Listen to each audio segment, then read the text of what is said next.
Priečelie Národného múzea prekrýval obrovský portrét prezidenta Karola Galáta. Pravý dolný roh pretínala hrubá čierna stuha. Z balkóna pod portrétom viselo čierne súkno, na ktorom sa vynímali červené iniciály G. Pod obrou päťcípou hviezdou stáli členovia najvyššieho vedenia komunistickej strany a najbližší príbuzní. Dolu pod balkónom, pred hlavným vchodom do múzea bola vystavená rakva s telom poavého prezidenta Ľudovodemokratickej republiky.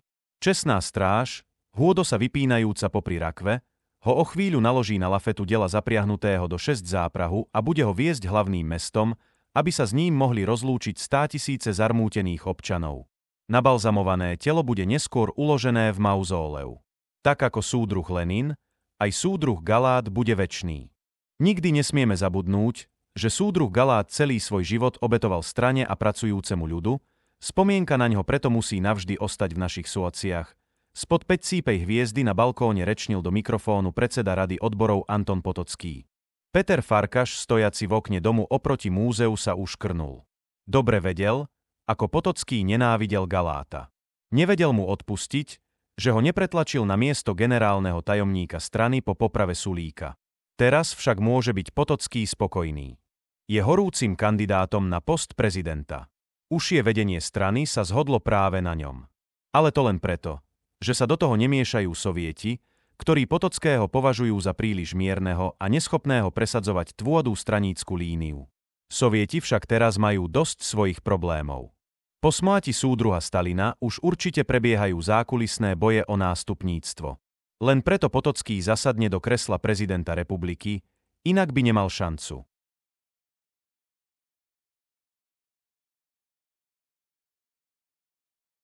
Daniel Kočiš pozoroval generála Janáka, ktorý naučenými pohybmi šikovne balil jednu cigaretu za druhou a rozdával ich chlapom okolo stola. Jedine v nedeľu si môžu odsúdení cigarety poriadne vychutnať. Nedeľa je v tábore jediným voľným dňom. Presnejšie dňom, kedy nemusia nastúpiť do práce. Ráno sa opäť zobudil zasypaný tenkou vôstvou snehu. Zasypaný snehom a stuhnutý od zimy. Ale hádam sa čoskoro uvoľní miesto na izbe a on sa konečne na miesto slamníka vyspí v riadnej posteli. V posteli a pri teplej piecke. Po raňajkách v podobe krajca chleba a kúska suchej salámy ich dozorcovia nahnali na nádvorie, kde zametali buzerák a cestu. Celkom zbytočná robota. Sneh zmizol hneď, ako na neho dopadli poavé lúče. Ako ho však upozornili starí väzni, zametanie snehu je ešte priateľným trávením nedeľného rána. Nasledoval polhodinový nástup na buzeráku, sčítanie početného stavu, sčíták. Potom prišiel kultúrny referent a všetci museli cvičiť. Najskôr behali okolo buzeráku, potom sa rozdelili do niekoľkých mužstiev a hrali futbal. Od 11:00 do 12:30 mali osobné voľno. Písali listy, hrali na fúkacej harmonike, ticho spievali alebo len tak odpočívali. Asi 20-členná skupina väzňov, ktorí sa do ich izby pozliezali zo všetkých 4 barakov, sa zoskupila okolo postele profesora Martuliaka, ktorý im dával lekciu latinčiny. Po obede polhodinový ščiták a opäť práca na náprave ich pokrivených charakterov. Vo veľkej miestnosti ich bolo natrepaných vyše 100. Kultúrny referent im urobil prednášku o úspechoch sovietskeho priemyslu a potom mali vo dvojiciach precvičovať dialógy v ruštine. Tí, čo boli v ruskom jazyku pokročilí, sa mali dať dokopy so začiatočníkmi. Kočiš bol vo dvojici s generálom Janákom. Po kurze ruštiny zas museli nastúpiť na buzeráku. Vraj preto, aby mohli dozorcovia skontrolovať, či majú na barakoch poriadok. Stáli tam vyše hodiny. Ďalšiu hodinu tuavalo odsúdeným, kým poupratovali neporiadok, ktorý dozorcovia narobili počas kontroly poriadku.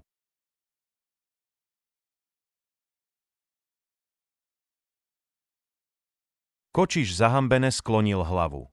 Ešte v stredu večer, po príchode na barak vysvetlil Janák nováčikom, že v tábore sú si všetci väzni absolútne rovní.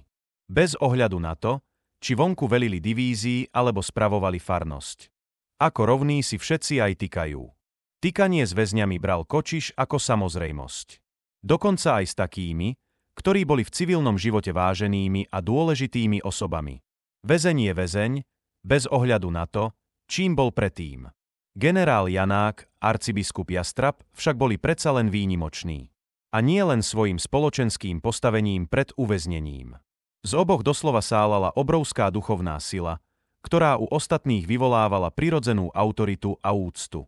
Generálovi začal tykať až dnes po kurze ruštiny, kde vo dvojici nacvičovali dialóg návštevníka Moskvy a obyvateľa sovietskeho hlavného mesta. Prečo myslíte, že tu pravidelne pobehujú Rusáci s tými prístrojmi? A prečo sa dozorcovia snažia byť priamo na pracovisku čo najmenej? Zašomral Nistor. Ale vy zo mňa robíte hlupáka.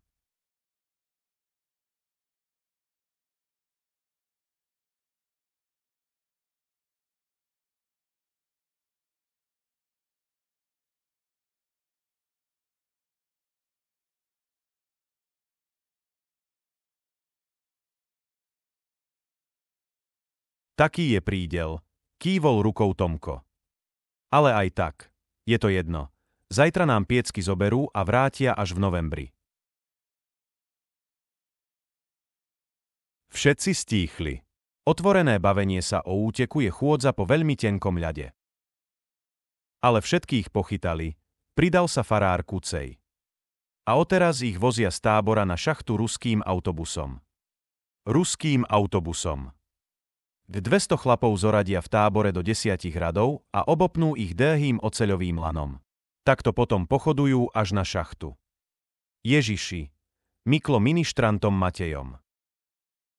A odtiaľ, z nášho tábora, nedalo Kočišovi.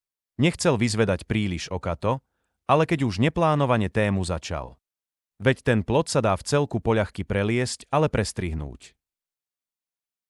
Nie, to som netušil. Kočiš sa snažil skryť prekvapenie i sklamanie. Tak, siréna, vravíš. Bacha, bacha, ide bachár, zarapotal továrnik Kmotrík a svižne vstal z rozheganej stoličky. Peózor, zavelil generál po príchode trojice dozorcov. Súdruh veliteľ, vedúci ubytovne číslo 4 väzeň Janák, hlásil kôpatému mladému mužovi, ktorý vstúpil do izby ako poaví. Počet prítomných je nezistený. Akože nezistený? Zasypel mladík a opravil si brigadírku, ktorá sa mu zosunula do čela. Čo to tu máte za poriadky?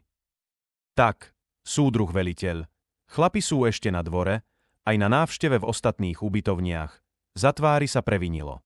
Nechápe, čo sa deje. Mladého kcpatého dozorcu vidí poavýkrát. Zrejme nová posila. Ale noví nezvyknú tak vyvádzať. Hneď ich idem zavolať. Kolegovia ho upozornili, že pokiaľ chce mať autoritu, musí byť prísny. On však kdesi vnútri cíti, že k prevýchove trestancov je potrebné aj pochopenie a ľudský prístup. Navyše, je tu vraj veľa farárov a on sám chodil ešte pred niekoľkými rokmi do kostola ministrovať. Ako bude teraz na nich vrieskať? Som nový režimový referent pridelený k vášmu táboru, zamračí sa na statného väzňa pred sebou. Zadíva sa na meravé tváre ostatných, ktorí ako sviečky stoja okolo stola. Chcem, aby sme spolu vychádzali dobre. Otočí sa dozadu k dvojici kolegov vo dverách. Tí len neurčito prikývnu. Mladý sa im od začiatku zdá akýsi nesvoj. Ako by sa bál alebo čo. Ale na týchto oplanov platí len tvôdá ruka. Nič iné si nezaslúžia. Tak mi povedzte svoje mená a čím ste boli v civile. Neuvážene vyriekne dozorca Nováčik. Generál Gustav Janák, vystrie sa veliteľ baraku.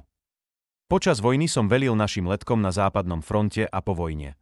Do preukázania mojej viny som vykonával funkciu zástupca náčelníka leteckých síl. Štefan Jastrab, do zatknutia arcibiskup, pokorne povedal muž stojaci za generálom. Gmarek Tomko, rímskokatolícky kňaz. František Stoklasa, predstavený kláštora Dominikánov. Doktor práv Martin Kuchta, poslanec parlamentu za demokratickú stranu. Major Erik Fuzák, zástupca náčelníka pohraničného pluku. Inžinier Vladimír Nistor, fyzik, zamestnanec Technického vedeckého inštitútu. Profesor Ivan Martuliak, prehovoril jeden z chlapov, ktorí sa presunuli do prednej časti miestnosti. Už to mali nacvičené. Pokiaľ dozorcov dokážu udržať vpredu pri dverách, zníži sa tým riziko, že im rozhádzu celú izbu. Rektor univerzity, odborník na neslovanské jazyky. Štefan Halamka, rímskokatolícky kňaz. Juraj Kmotrík, majiteľ továrne na farby a laky. Daniel Kočiš, pred vojnou súdený ako nepracujúci a prechodne umiestnený v tábore nútených prác. Takže príživník spontáne vyháklo z kôpatého dozorcu. Na nikoho z predošlých väzňov vôbec nevedel reagovať. Cítil len narastajúce napätie, ktoré vychádzalo od žalúdka, prechádzalo hrudným košom a vystreľovalo kdesi ho mozgu. Keby mal pred sebou zákadlo, videl by, ako mení farby. Najskôr zbledol, potom ozelenel tak, že mu tvár takmer splynula s uniformou a teraz je červený ako paprika. Plukovník Filip Plevza, veliteľ delostreleckého pluku. A dosť, boha jeho, nekontrolovateľne vykríkol nováčik dozorca. Takýchto ľudí ja tu mám prevychovať. Boha jeho, schmatol brigadírku a plnou silou je šmaril o zem. Veď tu mali byť samí nepriatelia republiky, samí škodcovia a vy ste, do očí sa mu nahrnuli sézy. Nástup. Všetci si nastúpte na buzeráku. Skríkol jeden z dvojice dozorcov vo dverách. Mladý to nezvládol práve najlepšie. Vlastne to nezvládol vôbec. Ale nevadí. Naučí sa. A hneď mu to aj ukážu. Nechajú tie svine hodinu stáť vonku. A len tak v košeliach. Nech pocítia, čo je to ľudovodemokratické väzenie. Kapitola 30. Apríl 1953. Tábor Víťazstvo. Tu sa postav. Počkáme, kým prejde auto, nariadil Kočišovi pehavý strážmajster a postavil sa ku kolegovi pri strážnej búdke pred hlavnou táborovou bránou. Vykonám, súdruh veliteľ, naučene zarapotal Kočiš a ostal stáť 2 metre od malej drevenej búdy. Dvojica dozorcov sprevádzajúca nákladiak otvorila dvojkrídlové dvere z masívnych drevených trámov potiahnutých pletivom a ostatným drôtom. Kočiša napadlo, že by sa mohol pokúsiť o útek. Pozrel smerom ku strážnej veži oproti. Dozorca so samopalom preveseným cez plece pokojne pofajčieval na plošinke a sledoval dianie pri bráne. Väzeň sa otočil a pozrel za seba. Na protiľahlej veži dozorca sedel na stoličke s nohami vyloženými na drevenom zábradlí. Koľko by im tuavalo, kým by nabili zbrane a vystrelili? Možno sú zlí strelci a mal by šancu. Určite by však nemal šancu pred psiskom, ktoré leží vedľa dozorcu pred strážnou búdkou. Nemecký ovčiak akoby vytušil, o čom väzeň premýšľa. Mohutnú hlavu otočil k nemu, podvihol dlhý pisk a vyceril tesáky. Nakoniec, s rukami spútanými za chiaptom by aj tak ďaleko neušiel. Ešte aj ten plot, v duchu sa hneval Kočiš. Kto mohol tušiť, že je napojený na signalizáciu? Tadeto útek nie je reálny. Bude musieť vymyslieť iný spôsob. Najskôr z pracoviska. Nákladná praga vezúca výstrojné súčiastky sa preterigala popri nich. Tak ideme. Náčelník nerád čaká. Stôčil do neho pehavý strážmajster a samopal zvesil z pleca. Nabil ho a pevne dôžal v oboch rukách. A žiadne somariny. Psisko pred strážnou búdou vyskočilo a silno sa rozštekalo. Prudko mykalo 2-metrovou želenou reťazou. Ticho, Azor, zavelil dozorca na stráži. Pes si neochotne ľahol, ceril zuby a ticho skúčal. Kráčali po ceste smerom k najbližšej dvojpodlažnej budove. Čo len od neho môže náčelník tábora chcieť? Videl ho len jediný raz. Keď nastúpil do tábora. Vtedy ich nadporučík Ján Pecka skutočne súdečne privítal. Starí väzni tvrdia, že je veľká sviňa. Vraj dokáže byť neuveriteľné zákerný a bezčitný. A pritom, ako stvára tie najväčšie neprávosti, sa usmieva. Prezývajú ho škeriaci sa čert. Muselo sa stať čosi neobvyklé, keď si ho nechal predviesť priamo do svojej kancelárie. Napriek tomu nepociťoval strach, skôr zvedavosť. Pehavý strážmajster ho vyzdvihol na pracovisku, na baraku sa prezliekol do vychádzkovej väzenskej rovnošaty, dozorca mu ruky spútal za chiaptom.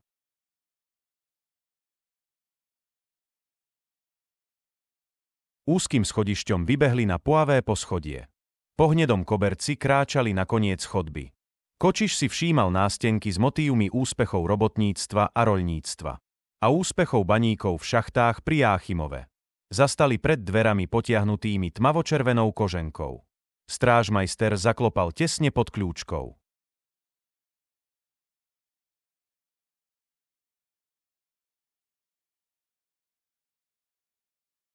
Súdruh plukovník ťa nechal predvolať. Dôležito mlel Pecka, ktorý sa prestal opierať o stôl a urobil krok smerom k väzňovi. Chce ti ponúknuť spoluprácu. Chápeš? Môžem, ťa súdruh náčelník, požiadať, aby si počkal na chodbe, vecne prehovoril muž v koženom plášti. Sadni si, nariadil väzňovi Farkaš. Spod čierneho plášťa vytiahol pištoľ a položil ju pred seba na hrubú dosku pracovného stola. Vieš, kto som? Ani sa nedivím. Silene sa zarehotal. Najskôr to skúsi po dobrom. Ja sa málokedy stretávam s takými, ako si ty. Zo škatuľky pohodenej na stole vytiahol cigaretu a pripálil si. Prisuň si stoličku a sadni si, ukázal na stoličku pri stene. Kočiš pokukujúci po zbrani na stole, urobil, čo mu prikázal. Ďakujem. Zlé tušenie bolo čoraz silnejšie. Nemotorne vytiahol americkú cigaretu. Muž v plášti mu pripálil. Do Boha. Už vie, odkiaľ ho pozná. Predsa z toho hotela. To on ho dal zavrieť do tábora nútených prací. Je tu preto, aby sa s ním porátal za tú peknú ryšavú štetku. Je po ňom. Kočiš tupo prikývol. Akože sa len tá štetka volala? Hana? Nie. Helena. Čo teraz? Preboha. Od neho chce. Po toľkom čase. Výborne. Prinútil sa k úsmevu. Najradšej by toho sviniara priviazal a všetko by z neho vytrieskal. Vraj máš niekde ukryté cirkevné zlato. Veľa zlata. Hej, pred niekým si sa preriekol a ten niekto sa preriekol predo mnou. Opäť silno potiahol a vyfúkol. Pištoľ posunul bližšie k sebe. Ten od Kundes vyzerá v dobrej fyzickej kondícii. Ešte je tu krátko, ešte má zásoby energie. Mohol by ho zaskočiť. Zlato? Ja? To bude nejaký omyl. Vyjachtal a potiahol z cigarety. Ale ja skutočne nemám žiadne zlato. Došlo mu odkiaľ to môže vedieť. Jedine od mladého Vestického, ktorého chcel vziať so sebou cez hranice. Ježiši, to je hajzel. Ako vravím, je to škoda, lebo úmrtnosť v tábore víťazstvo je naozaj veľmi vysoká a pri tvojom treste je sotva pravdepodobné, že to prežiješ. Sústredene sa díval na väzňa. Vieš, že váš tábor má označenie L? Viem. A vieš, čo to znamená? Pokrútil hlavou. Gelko znamená likvidačný, zamračil sa Farkaš. To nie je žiadna náhoda. Zámerne tu umiestňujeme najzaritejších nepriateľov ľudu. Chápeš? Takých, u ktorých prevýchova nie je možná, takých, ktorí sa už nemajú vrátiť. Určený k likvidácii, odovzdane šepol väzeň. Presne tak, muži určení k likvidácii. Ten škodlivý prach vás všetkých skôr či neskôr dostane. Ale prečo ja? Ja som predsa odsúdený za pokus o vraždu. Zaúpel väzeň. Predsa kvôli tomu zlatu. Z chuti sa pobavil Farkaš. Väzeň ho nenávistne prebodol očami. Farkaš vzal pištoľ a položil si ju do lona. Pozri, to zlato si nikdy neužiješ, ale keď ho mi vydáš, hneď ťa preložím do iného tábora a vybavím ti nejakú ľahkú prácu. Hodil pripravenú návnadu. A vedel by som vybaviť aj skoršie prepustenie. Hádam tu nechceš hniť 15 rokov. Kočišom začalo triasť. Súdce sa nekontrolovateľne rozbúchalo, hlava zakrútila a naplo ho na zvracanie. Uvedomil, že pred ním sedí človek, ktorý ho sem dostal, ktorý zorganizoval celú tú vec v Hradiskách. Musí ho zabiť. Tú sviňu musí hneď zabiť, hoci skončí na šibenici. Obzeral sa okolo seba, čím by ho prepichol. Na to ani nepomyslí. Som vynikajúci strelec, v zlomku sekundy ti prevažtam hlavu. Zasypel. Máš mesiac, rozumel si, mesiac, zavrčal. Potom táto moja ponuka končí a všetko z teba vytočiem. Kapitola 30. poavá. Tak poďte, vy bastardi. Posmešne prehodil dozorca a masívne celové dvere korekcie otvoril do Korán. Tu si zoberte prídel na ďalšie 3 dni, ukázal na kusy chleba položené na špinavom betóne pred celou korekcie. 6 dohola ostrihaní väzni po jednom povychádzali z cely a zohli sa po 3-dňový prídel jedla. Kočiš vyšiel z cely ako posledný. Dopoludňajšie skieko sa zahryzlo do šerom znecitlivených očí. V betónovej kopke, ktorá slúži ako cela pre výkon disciplinárnych trestov, je jedno malé okienko. Čerstvý vzduch zas bleskovo prenikol do pľúc a celé telo osviežil dávkou kyslíka. V malej cele sa tiesnia 6, spolu s vedrom navíkali.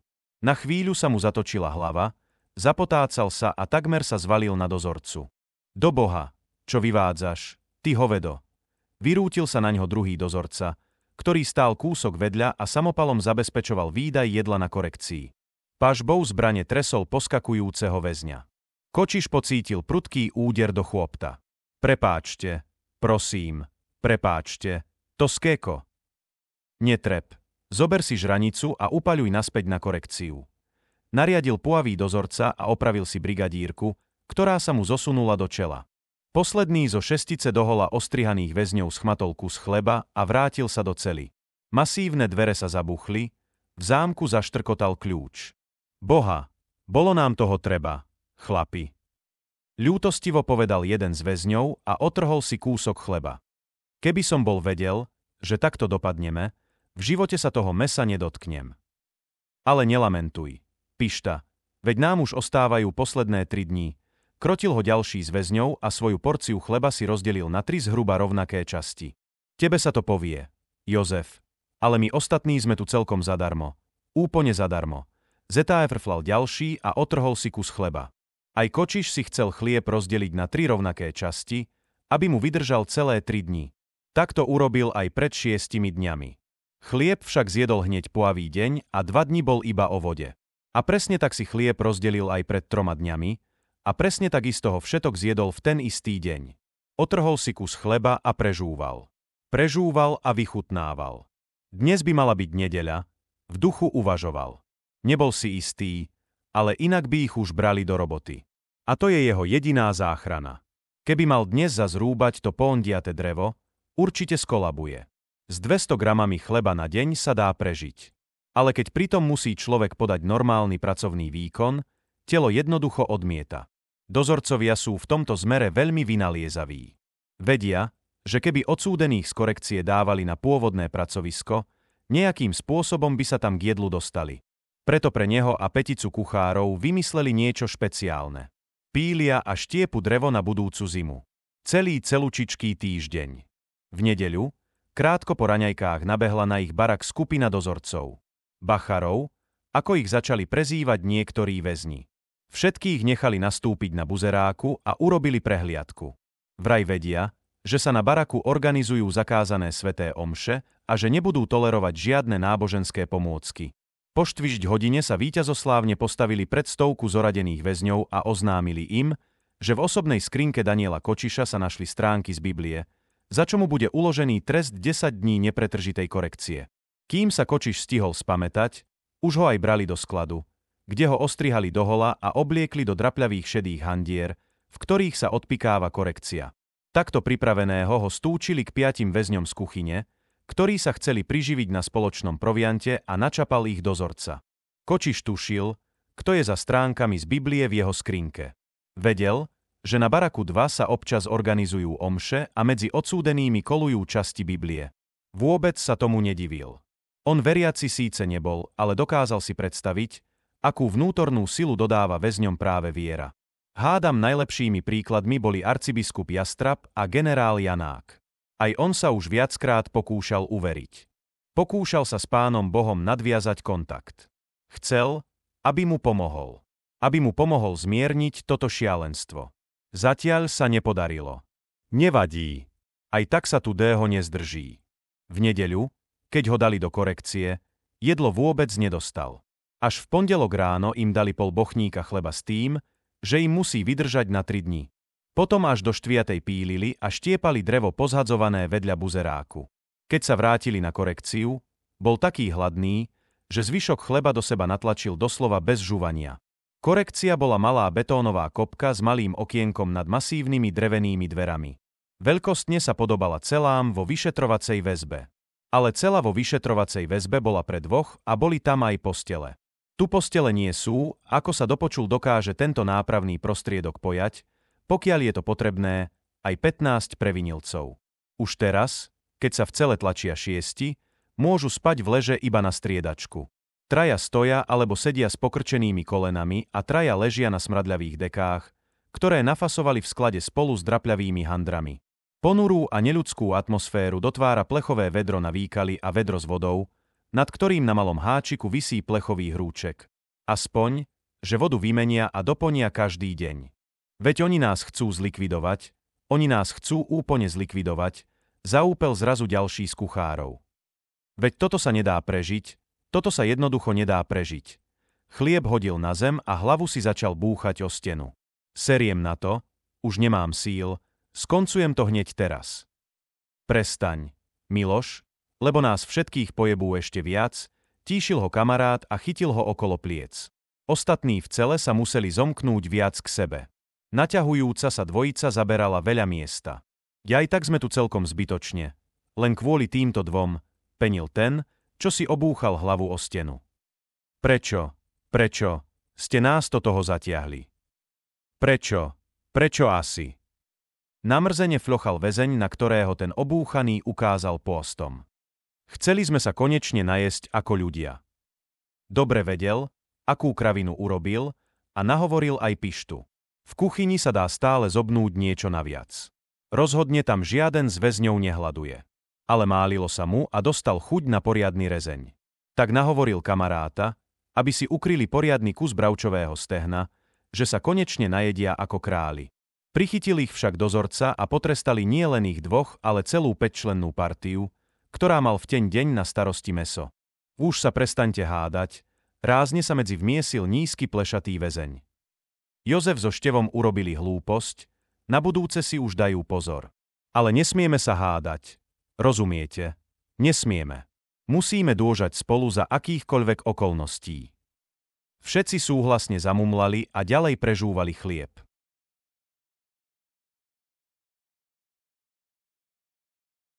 Kočiš tomu však nevenoval pozornosť. Práve dojedal zvyšok chleba, ktorý mu mal vydržať do utorka, kedy mu končí korekcia. A v stredu už dostane normálne raňajky a potom v práci aj normálny obed. Už má predsa modrú stravenku. Na raňajky by mohla byť tá úžasná sekaná a na obed zemiaky a bravčový guláš. Bože, to bude fantázia. A keď sa naje, musí začať premýšľať nad útekom. Chlapík v čiernom plášti, ktorý mu zaiste vybavil túto rekreáciu, určite dodrží slovo. Od väzňov sa dozvedel, že sa volá Farkaš a je to vraj nejaká dôležitá persóna na ministerstve vnútra. Mesiac ujde ako voda a plukovník sa bude opäť pýtať na zlato. Samozrejme mu nič nepovie. Čo bude potom? Ďalšia korekcia, bitka alebo vymyslí niečo nové? Musí ujsť za každú cenu. Čím skôr. Aj keby bolo riziko príliš vysoké. Zlato tej svini určite nevydá. To radšej zgegne. Kapitola 32. Kočiš v tandeme s ďalším väzňom tlačil vozík s pogumovaným kolieskami po vyvýšenom nástupišti. Po ľavej strane sa ako obrovský had tiahli kryté nákladné vozne. V zadnej časti každého vozňa bola strážna búdka a v nej vojak so samopalom. Po pravej strane míňali koľajnice spájajúce mlyn s prepravníkom. Potom úložisko rudy rozdelené do 3 obrých oddielov. V protismere míňali dvojice väzňov s prázdnami vozíkmi. Zastali pred 3. vagónom od konca súpravy. Toto je posledný vozík s modrými barelmi. Súdruh veliteľ, oznámil strážmajstrovi postávajúcemu pred vagónom v zadnej časti súpravy.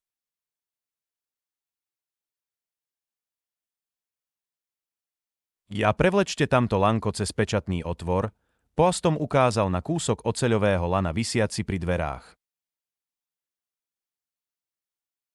Celé pracovisko však funguje perfektne. 6 dní v týždni.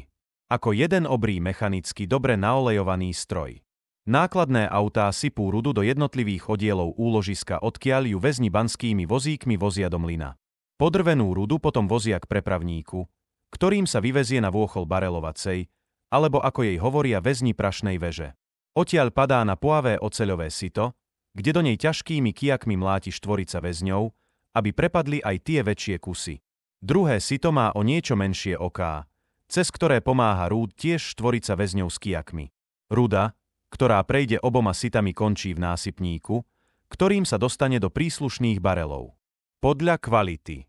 A barely s rudou končia v sklade barelov. Celý proces konečnej úpravy rudy zabezpečuje takmer 350 väzňov z tábora Víťazstvo, ktorý je od pracoviska oddelený len dvojitým oplotením s ostnatým drôtom. V pondelok dopoludnia je však prevádzka pracoviska prerušená a všetci nakladajú vlak. Môžu ísť ŽT. Kričí Kočiš bežiac s vozíkom popri prepravníku na väžu. Prečo to tí Rusi vlastne robia? Zaujímal sa Kočiš, keď si urobil púavú cigaretu z vlastného tabaku. Veď by nám nemuseli dať ani zrýko soli. Ale prečo tak súria? Pridal sa ďalší z väzňov a odhryzol si veľký kus pečenej buchty. Prečo potrebujú mať ten vlak naložený čím skôr? Pokračoval šušľavo s plnými ústami. Žartuješ, Marek? Však? Rozpačito sa zatváril kmotrík. Samozrejme, že žartujem, posmial sa. Ale bolo by to pekné, keby som mal pravdu, čo vy na to vážení mukli.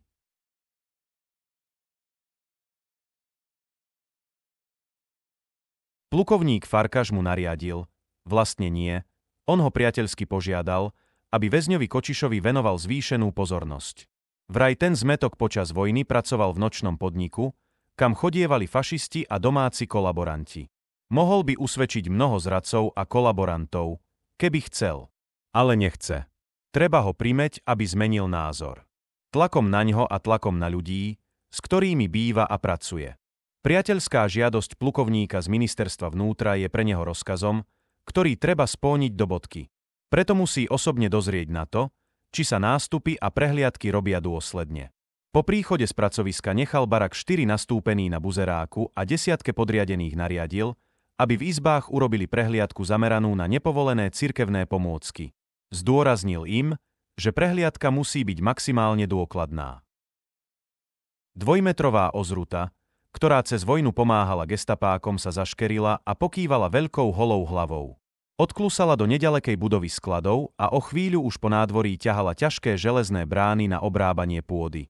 Kápo sa potom poprechádzal pomedzi stovkou nastúpených väzňov, spomedzi ktorých vybral 10.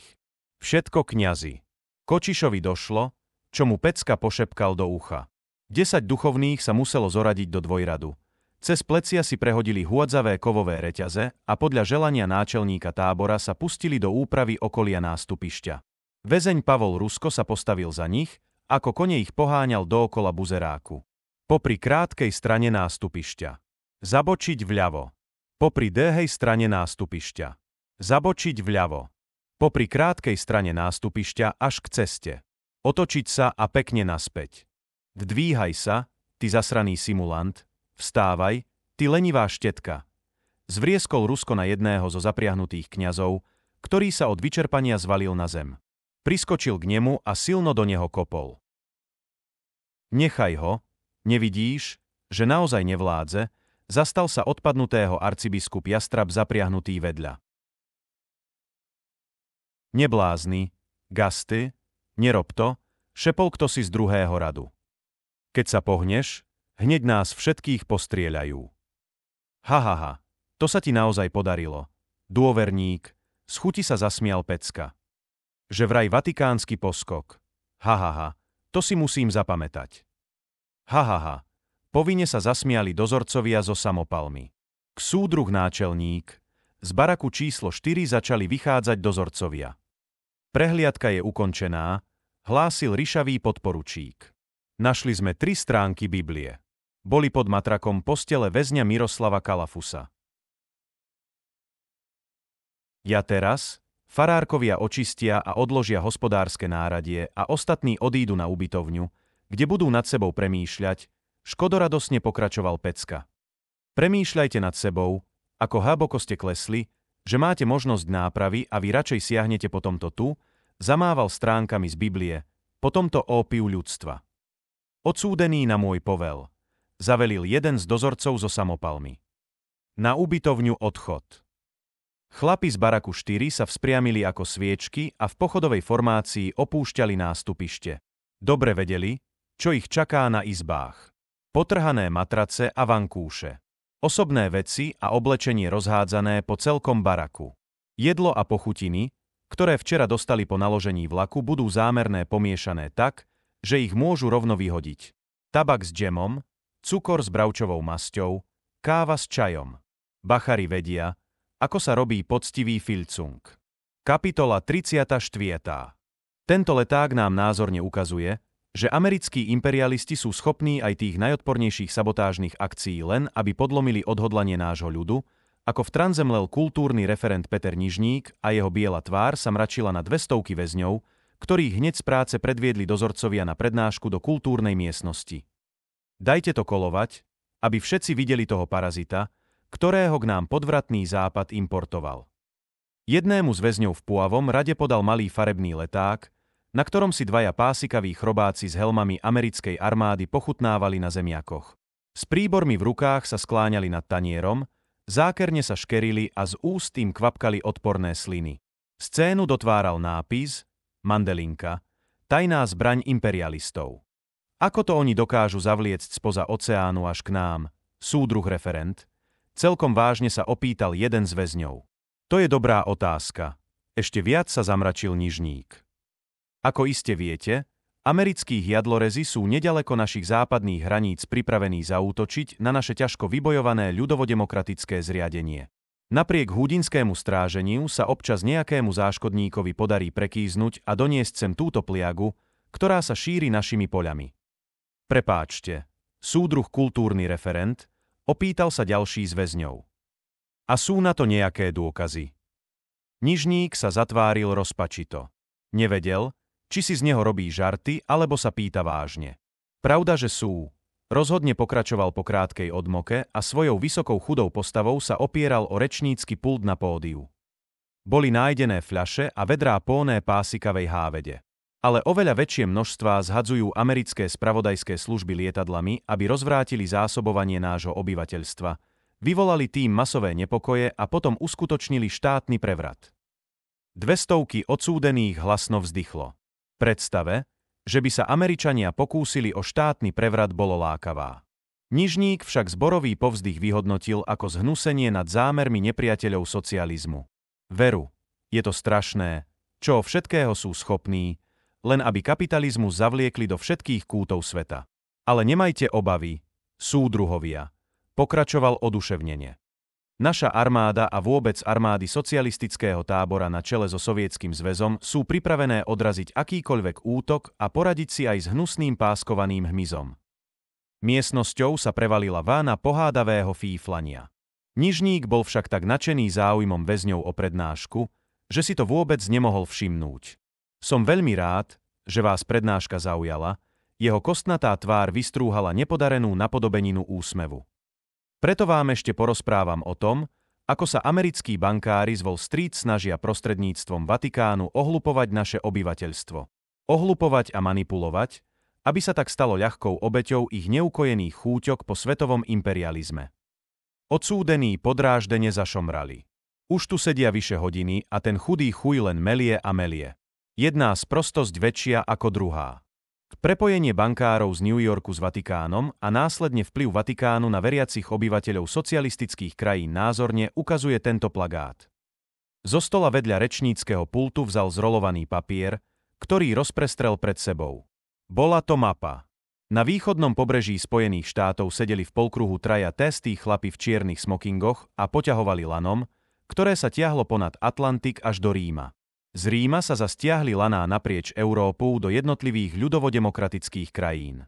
Tu názorne vidíte, ako bankári, ktorí finančne podporujú cirkev, riadia predstaviteľov Vatikánu a tí sa zas snažia presadzovať ich záujmy v celom socialistickom bratskom tábore, zanietene pokračoval kultúrny referent. Ale aby ste si nemysleli, robia to veľmi rafinovane. Skôr náboženstvo sa snažia v ľuďoch podporovať spiatočnícke postoje a potlačovať pokrokové myslenie. Chcú, aby boli ľudia pasívni a odovzdane čakali na to, čo pre nich pripraví akýsi boh. Ale tým bohom sú práve bankári na Wall Street. Chápete, súdruhovia? Väzni opäť podráždene zašomrali. Nižník si uvedomil, že voľačo nie je v poriadku. Zrejme sa mu celkom dobre nepodarilo vysvetliť podstatu celého toho podvodu s náboženstvom. Pozrite, predložím vám konkrétny prípad z dedinky Častovice. Je to malá dedinka na severe našej krásnej vlasti. Počas jednej z bohoslúžieb v tamojšom kostole sa tam stal zázrak. Údajný zázrak. Zvýšil hlas. Počas omše sa začal hýbať kríž za chiaptom farára a všetci uverili, že to bolo Božie znamenie. Ale ako ukázalo následné vyšetrovanie, krížom pohyboval dômyselný mechanizmus, ktorý zostrojil a namontoval sám pán farár, aby takto oklamal svojich farníkov. A čo myslíte, na čí pokyn konal pán farár? V miestnosti to doslova vrelo. Takú stupídnu prednášku hádam ešte ani nezažili. Ale obviniť kňaza, že zinscenoval zázrak, to už bolo priveľa. Presne tak, farárko konal na príkaz Vatikánu, nižníkovi sa zaleskli oči, ktoré na bielej tvári pôsobili ako dva malé diamanty. Vatikán si objednal tento zázrak, aby ohlúpol ľudí a nahovoril im, že Boh existuje a že má možnosti ovplyvňovať chod dejín. Pchá!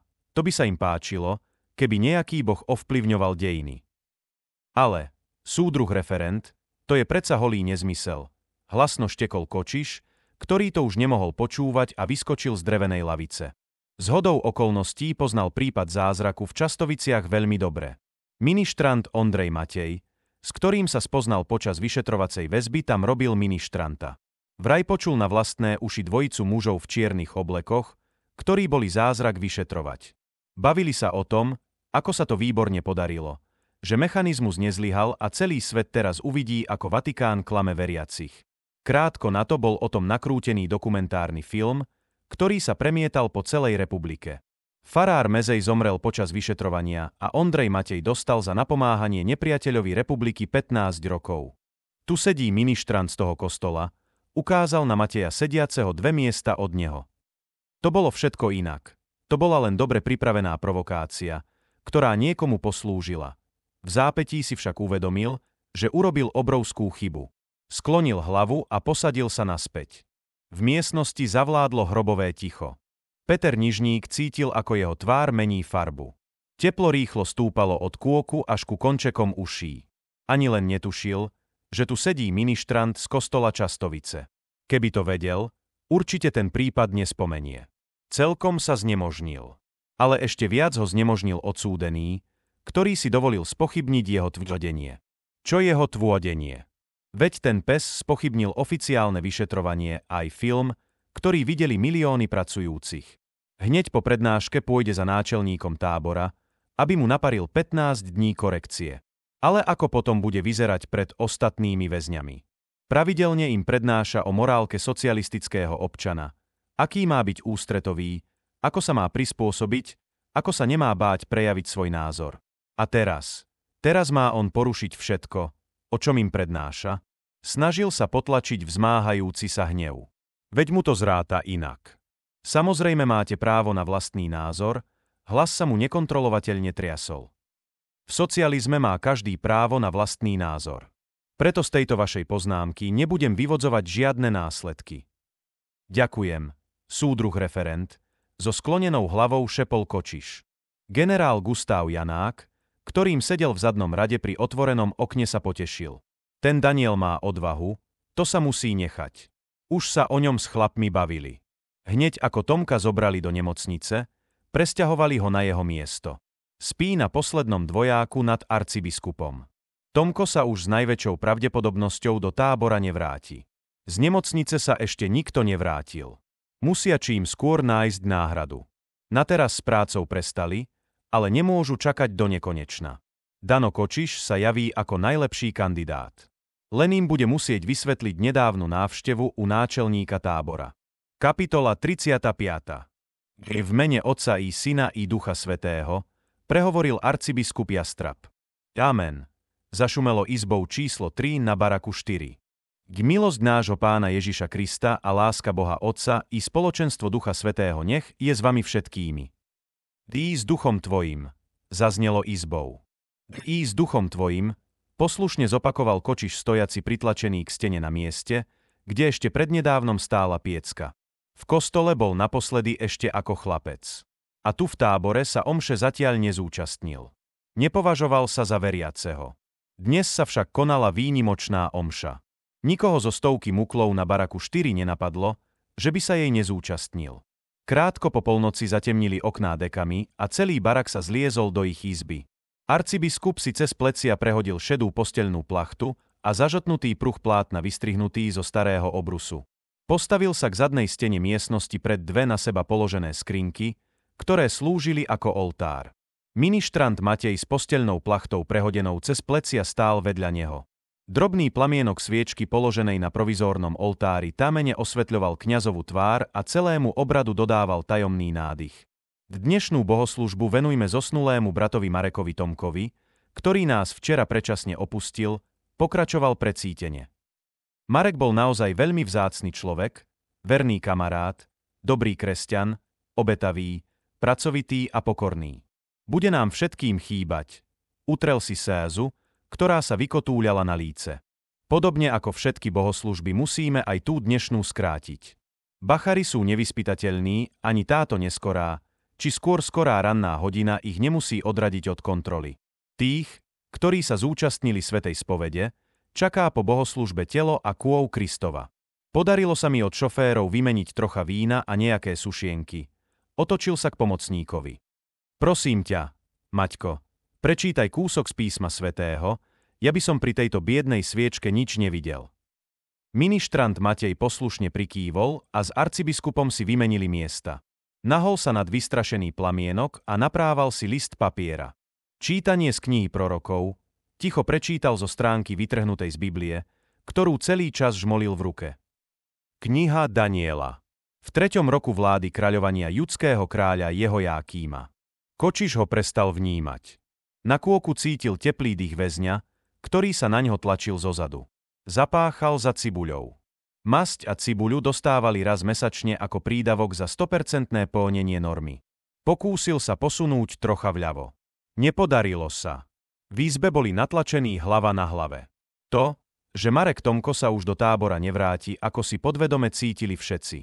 Nikto to síce nahlas nepovedal, ale všetci tušili, že je s ním amen.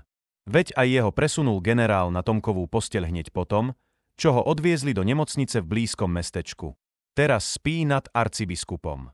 Je to veľmi vzdelaný človek. A keby len vzdelaný. Je stále vľúdny a usmiaty. Vždy sa snaží ľudí okolo seba povzbudzovať. Všetkým dodáva odhodlanie a energiu do ďalších nekonečných týždňov, mesiacov a rokov. Jastraba odsúdili na 25 rokov za to, že dal pokyn k šíreniu akéhosi listu, ktorý vyzýval veriacich, aby neustupovali do štátnej cirkvi a odmietali štátnych kňazov. Vraj mu hrozil povraz. Komunisti si však uvedomovali, že v republike je príliš mnoho katolíkov a ich podpora vytváraním mučeníkov nie je práve najlepší nápad. Stále nebol rozhodnutý, kadiaľ ujde. Prebral už všetky možnosti. Ruský vlak, nákladné auto privážajúce rudu či predstieranie ťažkého úrazu a následný prevoz do nemocnice.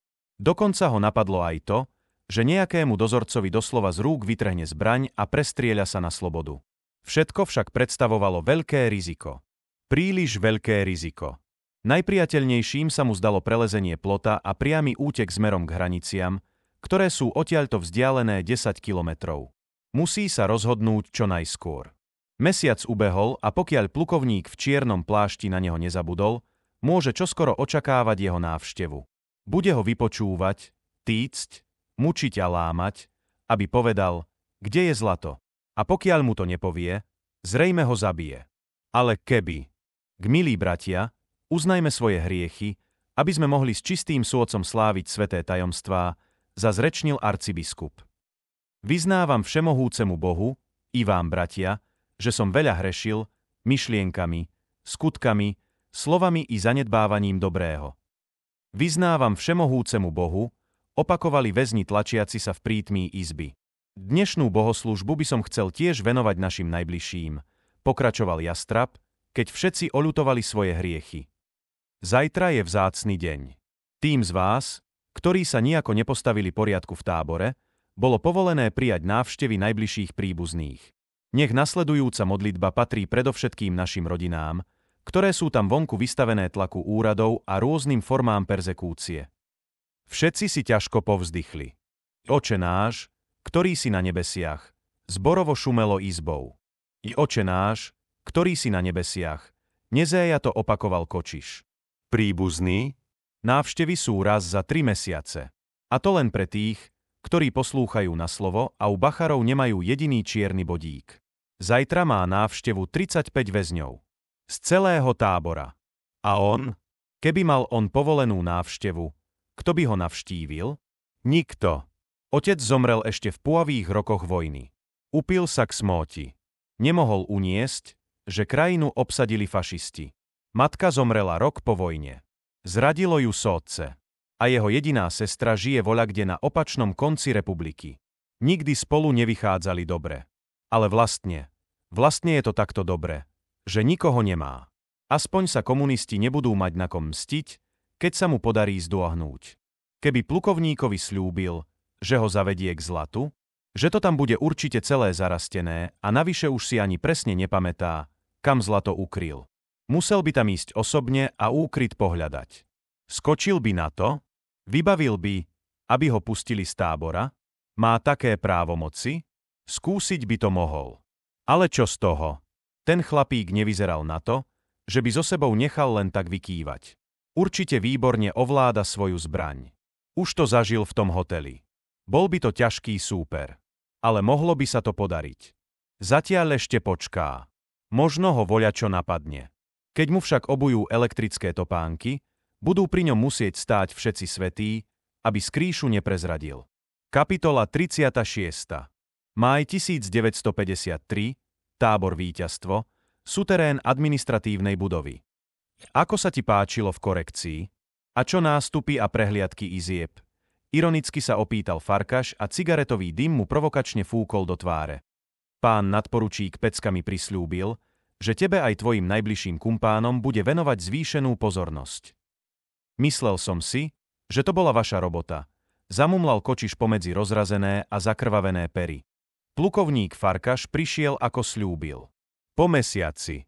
Zatiaľ čo ostatní ráno napochodovali na pracovisko, jemu prikázali, aby ostal stáť na buzeráku. Stál tam dobré 2 hodiny. Potom prišiel mladý strážmajster a odviedol ho do pivnice kancelárskej budovy. Plukovník si na dnes zobral posily.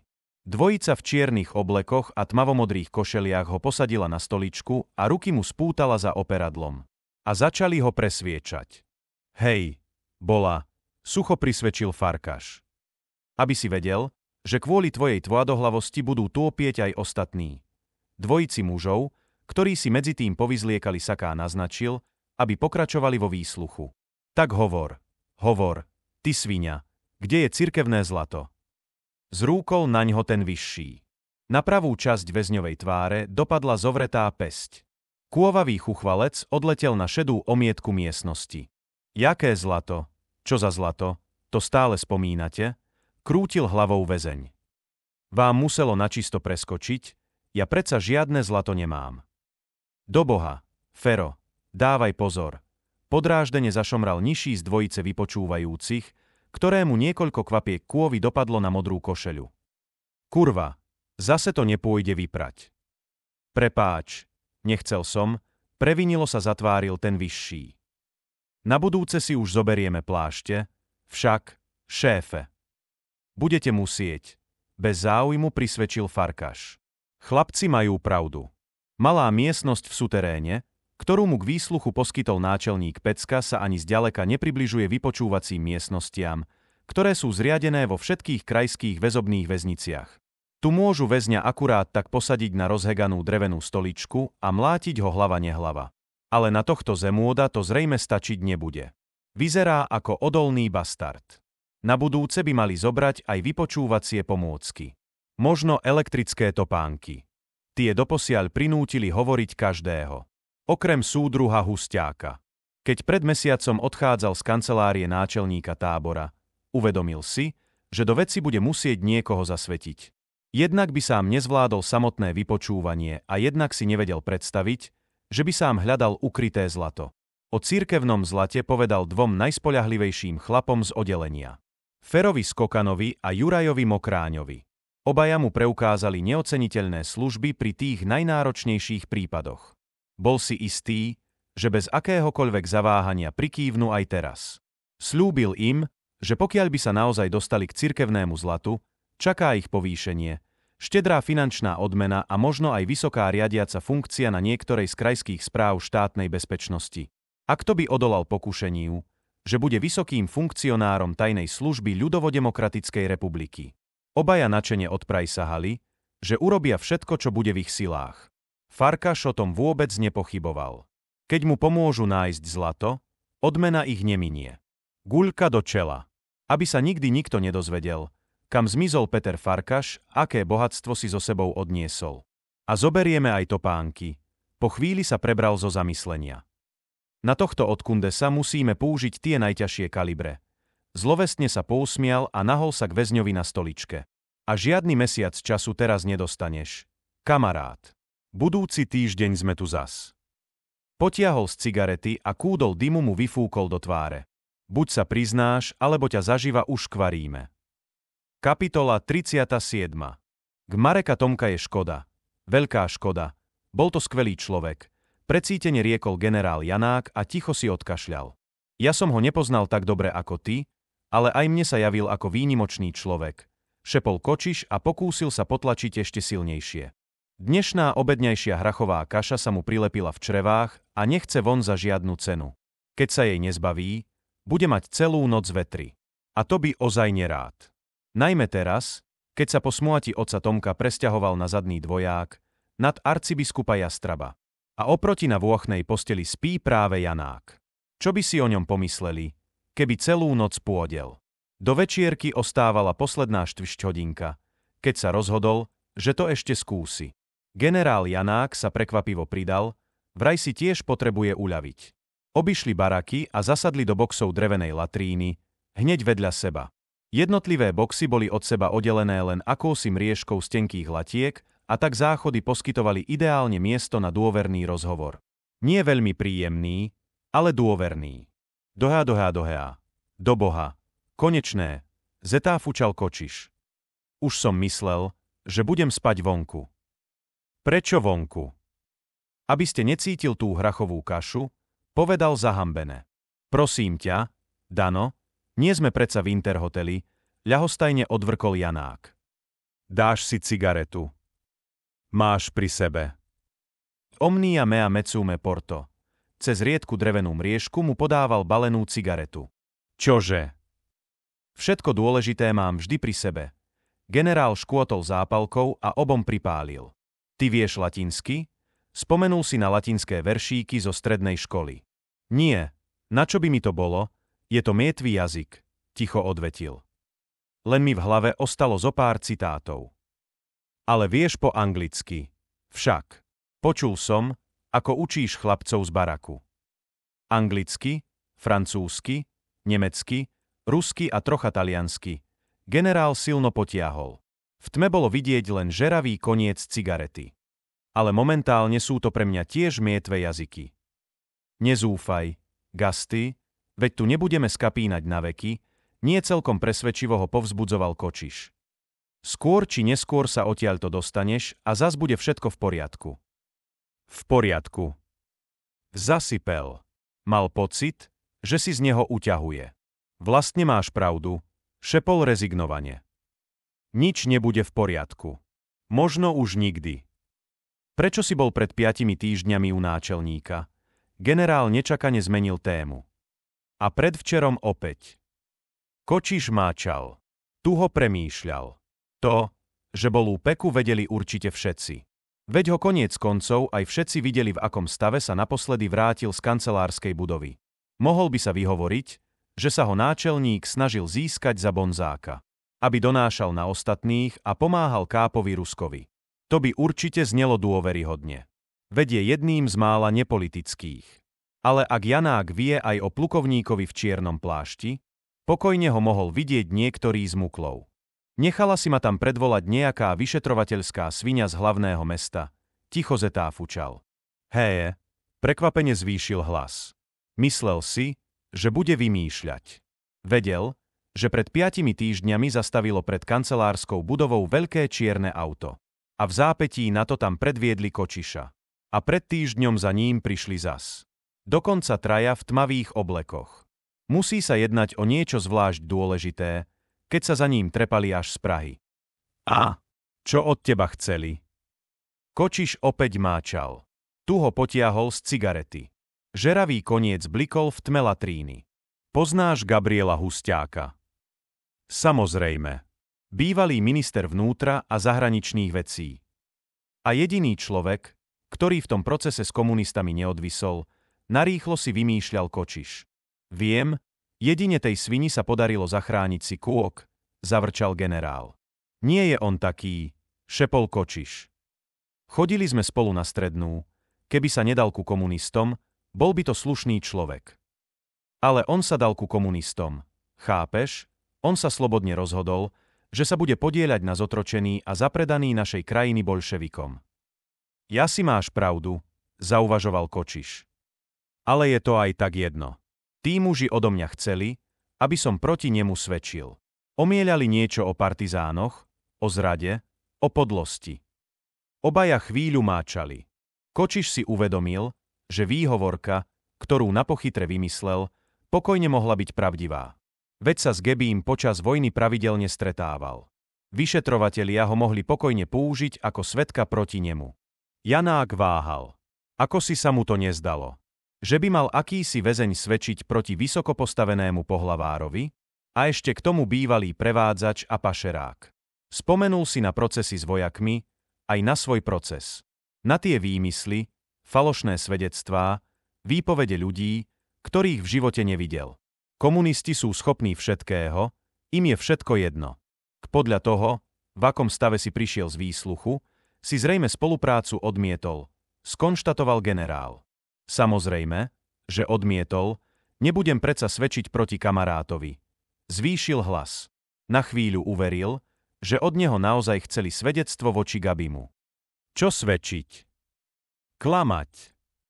Tichšie. Dano, krotil ho. Aj latríny majú uši. Veď hej, šepol previnilo. Janák opäť zaváhal. Ten chlap sa mu pozdáva od samého začiatku. Na ľudí mal vždy nos, určite sa v ňom nemýli. Keby nie tej záležitosti s vyšetrovateľmi, bola by to hotová vec. Ale takto? Keď z neho vytočú spoluprácu?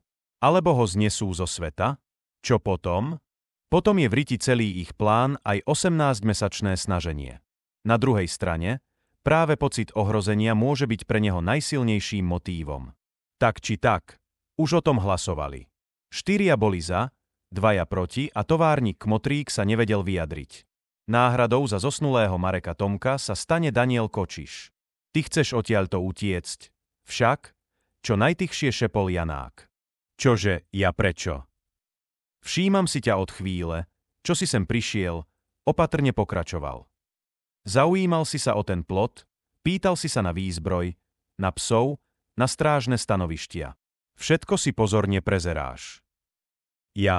Mýliš sa.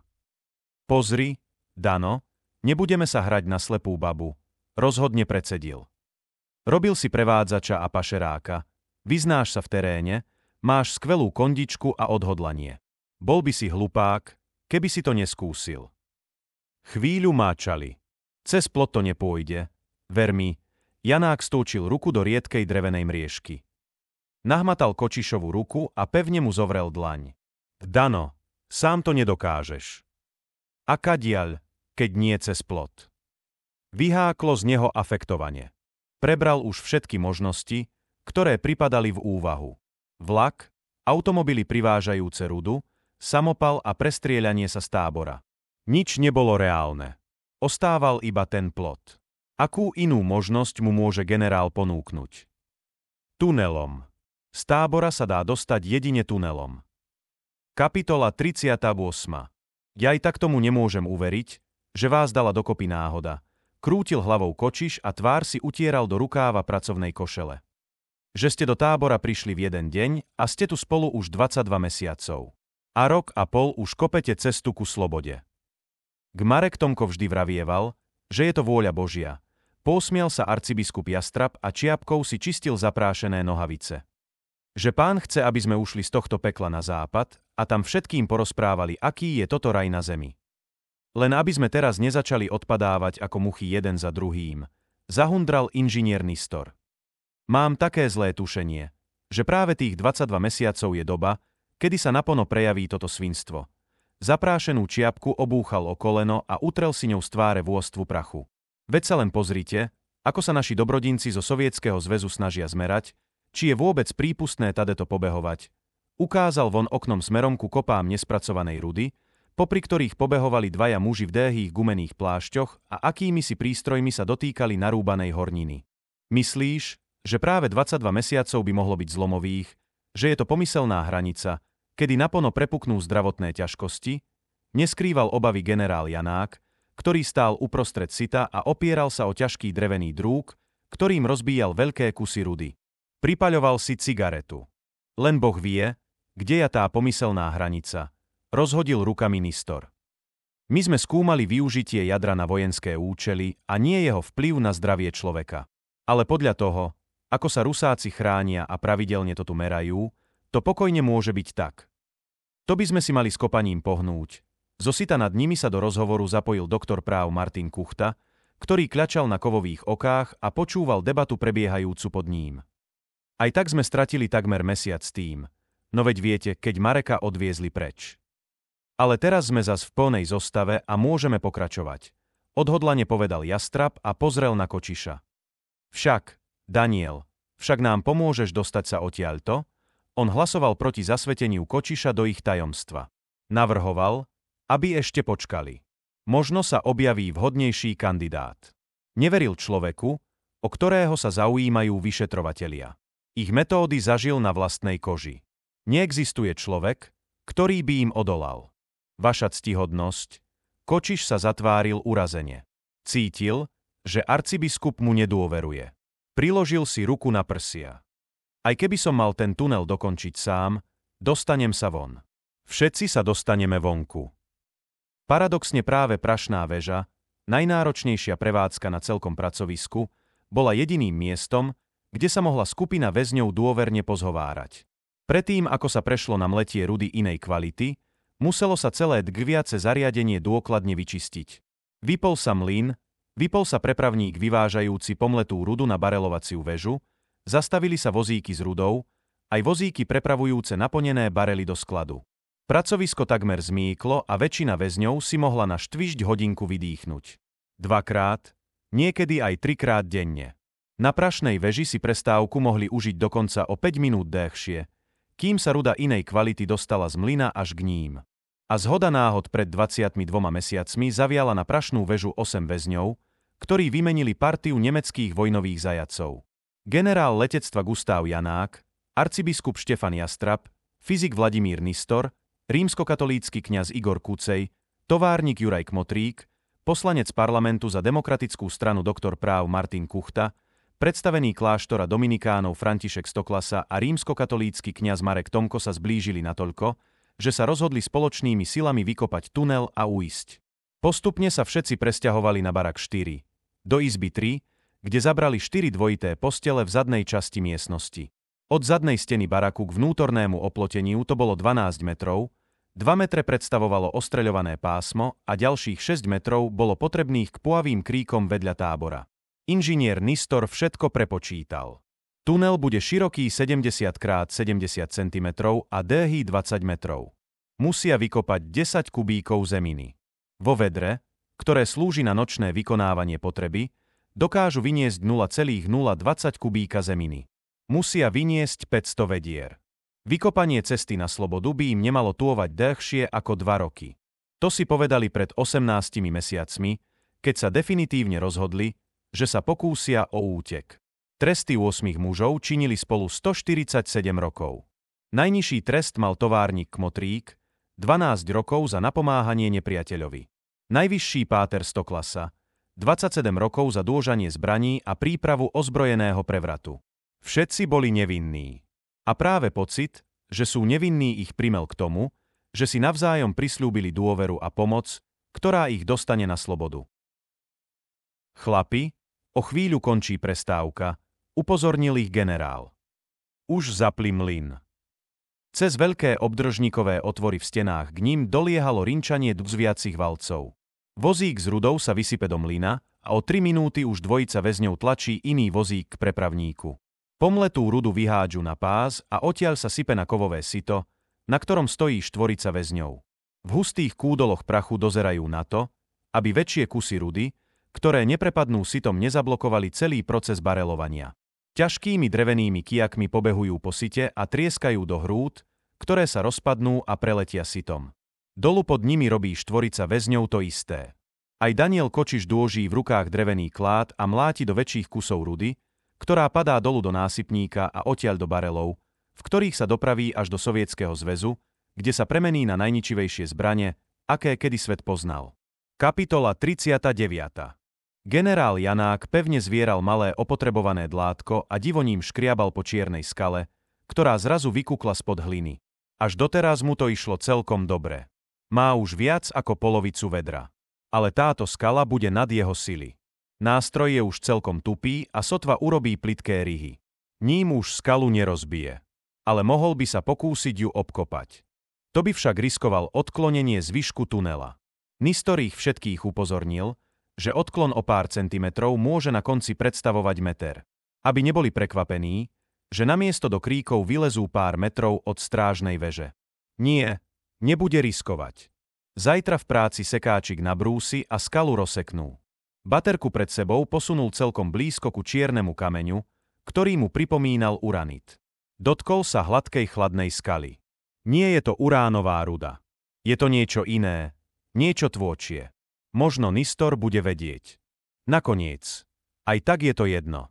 Musia si s tým poradiť. Dlaňami pozbieral zvyšky hliny a úlomkov a naložil ich do plecového kýbľa. V tom mu škéblo palcom na pravej nohe. Raz, dvakrát, trikrát. Preboha! Rýchlo von! Jednorazové škébnutie znamená približujúce sa nebezpečenstvo. V takom prípade sa má normálnym tempom vrátiť na barak, zakryť otvor, utrieť sa, prezliecť do spodkov a zaľahnúť do postele. Trojnásobné škébnutie znamená priamu hrozbu. Najskôr nočný filcung. Už to raz zažili. Vtedy bol vo vnútri kmotrík. Keď filcung skončil a dozorcovia odišli, normálne skolaboval. Museli ho obliať vodou. Nevnímajúc zrýchlený dych a divo táčúce sôdce sa plazil úzkou chodbou. Na vojne absolvoval množstvo výcvikov, ani pri jednom sa však dozadu neplazil. Meter, 2 metre, 3 metre, v duchu počítal. Keď to nestihne, je s nimi všetkými zle. Čaká ich korekcia, presun do inej väznice a pravdepodobne aj paragraf za pokus o útek. Už nikdy nebudú mať možnosť dostať sa predčasne na slobodu. Takých, čo sa pokúsia o útek, dávajú do tých najprísnejšie strážených väzníc. 4 metre, 5 metrov, 6 metrov. Všetko majú dôkladne premyslené. Bacharov počuť ešte predtým, kým vstúpia na barak. Začínajú od puavej izby. Kým sa dotrepú na poslednú izbu, prejde minimálne minúta. Rozsvietia svetlo na izbe. Väzni zoskakujú z postelí a stavajú sa do pozoru. Dozorcovia prechádzajú uličkou medzi posteľami, kontrolujú ich a svietia im do očí silnými baterkami. Kým prídu k posledným posteliam, prejde ďalšia minúta. Má 2 minúty. 7 metrov, 8 metrov, 9 metrov, 10 metrov. Lakťom silno zavadil do vyčnievajúceho kúska skaly. Ťahajúc pred sebou vedro sa posúval dozadu. Zo všetkých síl sebou eškálbal a blížil sa k stúpajúcej časti tunela. 11 metrov, 12, 13, 14. Zhasol svietidlo a spolu s dlátkom ich zasunul do malého výrezu v hline. Hore nohami zdolával 2-metrový úsek pred otvorom. Do tunela nedopadalo žiadne svetlo. Ešte nie sú na izbe. Nohy sa šmíkali do doasných doskách. Vyliezol na dlášku, vedro naučeným pohybom položil na obvyklé miesto pri stene. Vykopanú sutinu prikryl pripravenými výkalmi zabalenými v hrubej handre. Dosky zasunul na svoje miesto. Zapli sa svetlá. No, urob kukuk, ty hajzel, ty rozvrakač republiky, posmieval sa dozorca, ktorý im svietil baterkou do očí. Na špinavé nohy si natiahol spodky. Dvojica dozorcov sa blížila. Posadil sa na okraj postele a prehodil cez seba tielko. Zaregistroval bledú tvár kmotríka, ktorý stál vedľa postele oproti cez úzku uličku. Tak čo, vaša velebnosť, ako sa vám spalo? Posmešne zarípal dozorca do arcibiskupa stojaceho pri predposlednej posteli v rade. Janák sa zháboka nadýchol. Ešte raz si pretrel tvár váhkým ručník a vyskočil na rovné nohy. No, vojačik, na také nástupy si pri armáde nebol zvyknutý. Čo? Zavil mu do tváre dozorca a silnou baterkou mu zasvietil do očí. Musel som sa udrieť teraz, súdruh veliteľ, keď som zoskakoval z postele. Dozorca si ho nedôverčivo prezeral. Svietil si naňho baterkou. Kmotrík stojaci oproti krútil očami. A čo si taký špinavý? Dotkol sa mu tváre. Generálko, ja som ťa považoval za človeka na úrovni. Ironicky pokračoval dozorca. A ty si ľahneš do postele špinavý ako posledné prasa. Z chuti sa zarehlil. Zarehlil sa aj jeho kolega a zarehlili sa aj niekoľkí väzni. A to bolo jediné šťastie, ako si uvedomil Janák, lebo inak by si špagát miznúci v podlahe šedivý podporučík určite všimol. Generál Janák sa díval na chiapty odchádzajúcich dozorcov, ktorých nasledovali odsúdení v spodkoch a tielkach. Zohol sa a z palca si stiahol špagát. Bleskovo ho zmotal do malej guličky, ktorú schoval v zovretej dlani. Továrnik Kmotrík stojaci oproti cez uličku sa chytil za čelo. Do boha, Gasty, ja som sa tak zľakol, že som si nasral do gatí. Kapitola 40. Jún 1953, tábor Víťazstvo, suterén administratívnej budovy. Vy ste sa zbláznili, vy ste sa celkom pomiatli. V panike zjapal Kočiš. Dajte tú vec preč, rozumiete? Okamžite ju dajte preč. Naposledy sa ťa pýtam, kde je zlato? Kde je cirkevné zlato? Zasypel Farkaš a ruku so striekačkou vystrel pred seba. Máš poslednú možnosť. Buď všetko vyklopíš, alebo dostaneš túto medicínu a povieš aj to, čo nevieš. Dvojica mužov pevne dôžala väzňa metajúceho sa na stoličke. Už mu to, pichnite, šéfe, nahadzuje sa ako prasa pred zabíjačkou. Podráždene zarapotal jeden z nich. Farkaš sa rozhodol, že nemá zmysel ďalej čakať, ten tvôdohlavý väzeň nič nepovie. Dajú mu skopolamín a tak z neho všetko dostanú. Potom nájdu skrýšu, zlato odovzdajú priamo ministrovi a budú čakať na odmenu. Dobre platené miesto na krajskej správe vraj určite neminie ani jedného z nich. Mal si možnosť. Ďalej to naťahoval Farkaš. Skúsi to ešte po dobrom. Toto je droga pravdy. Po nej nám prezradíš všetky svoje tajomstvá.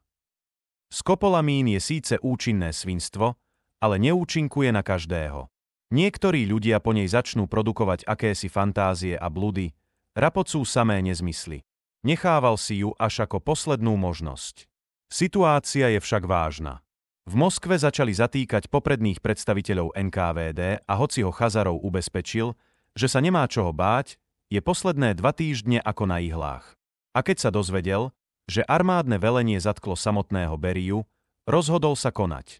Získa zlato a páli z republiky. Cez spriateľenú časť Nemecka. Preboha. Nie. Prosím, ja nič neviem. Snažil sa oslobodiť zo zovretia 4 mocných rúk. Naozaj ho prepadla panika. Čo ak z neho naozaj dostanú polohu ukrytého zlata? Ako bonus informáciu o pripravovanom úteku 8 väzňov. Naposledy plukovník sľúbil, že príde o týždeň. Ubehol týždeň, druhý i tretí a jeho nikde. Už sa potešil, že žiadne ďalšie vyšetrovanie nebude. Žiadne zlato som nikdy nemal. Pevne ho dôžte, aby som nezlomil ihlu, nariadil Farkaš. Po dobrom z neho nič nedostane. A najmä ruku, musím to dostať priamo do žily. Striekačkou sa priblížil k vystretej ruke. Hľadal žilu. Fero s Ďurom mali čo robiť, aby toho smrada udržali. Ešte je zavretý krátko, ešte má silu, hovedo. Kočiš pocítil bodnutie a príjemné teplo sa rýchlo šírilo celým telom. Výborne. A teraz sa uvoľni, o chvíľu budeš ako v nebi. Zamumlal Farkaš a striekačku položil na obitú plechovú skrinku pri stene. Ja, naozaj nemám žiadne zlato. Súdruhovia. Verte mi, ja nič nemám. Hlasom opilca začal mlieť Kočiš. Hrubo sa zarehlil František Skokan. Toho to zlomilo akosi rýchlo. Môžeme ho pustiť? Opýtal sa Juraj Mokráň. Nie, radšej ho dôžte. Pri skopolamíne človek nikdy nevie. Videl, že sa im to nepozdáva. Väzeň zrazu vyzeral ako handrová bábika. Nemusíte tak pevne, ale buďte v strehu. Nahol sa k väzňovi. Počuješ ma? Počuješ ma? Poastami mu zalúskal pred očami. Počujem ťa, debilne sa zaškeril Kočiš. Ako sa voláš? No predsa Daniel Kočiš. Koľko máš rokov? 39. Výborne, Daniel, výborne, tak sa mi to páči. Máš nejakú rodinu, Daniel? Iba sestru, otec aj matka už zomreli. A sestrička, ako sa má, ako s ňou vychádzaš? Nijako. Dého som ju nevidel, nikdy sme spolu dobre nevychádzali. Pohotovo odpovedal a neprirodzene sa pritom škeril. Prevádzal si ľudí cez hranice. Daniel? Farkaš si sadol na drevenú stoličku a posunul sa celkom blízko pred väzňa. Cez hranice. Hej, cez hranice. Ja som chcel pomôcť. Ja som nechcel, nič zlé som neurobil. Dvojica mužov v tmavých nohaviciach a modrých košeliach sa spýtavo zadívala na svojho veliteľa. Zrejme to nepôjde až tak hladko, ako ich uistil. Farkaš im naznačil, aby boli ticho a neplietli sa do vypočúvania. Nie, určite si nič zlé neurobil, chcel si tým ľuďom pomôcť. Ľudia si musia pomáhať. Akým ľuďom si pomáhal? Všelijakým. Nemcom, vojakom, politikom, kňazom. Aj kňazom. Takému mladému farárovi, ktorý išiel až do Vatikánu. Skutočne až do Vatikánu? A prečo až do Vatikánu? Poradiť sa, ako pred komunistami zachrániť cirkevné cennosti. Cennosti? Farkaš nadskočil na stoličke. Aké cennosti? Aj zlato? Určite aj zlato, prikývol väzeň. Cirkev predsa musí mať veľa zlata. To určite. A vieš, kde je to zlato ukryté? Nie, ako by som to mohol vedieť? Daniel, určite vieš o zlate. Povedz mi, Daniel, máš ukryté zlato? Ja, zlato má hodnotu všade. V každej dobe, začal sa mierne triasť. Je ťažké dostať sa k zlatu. To určite je. Farkaš ho potlapkal po pleci. Ale ty si šikovný chlapík. Daniel, určite sa ti podarilo k nejakému zlatu dostať. Hej, podarilo.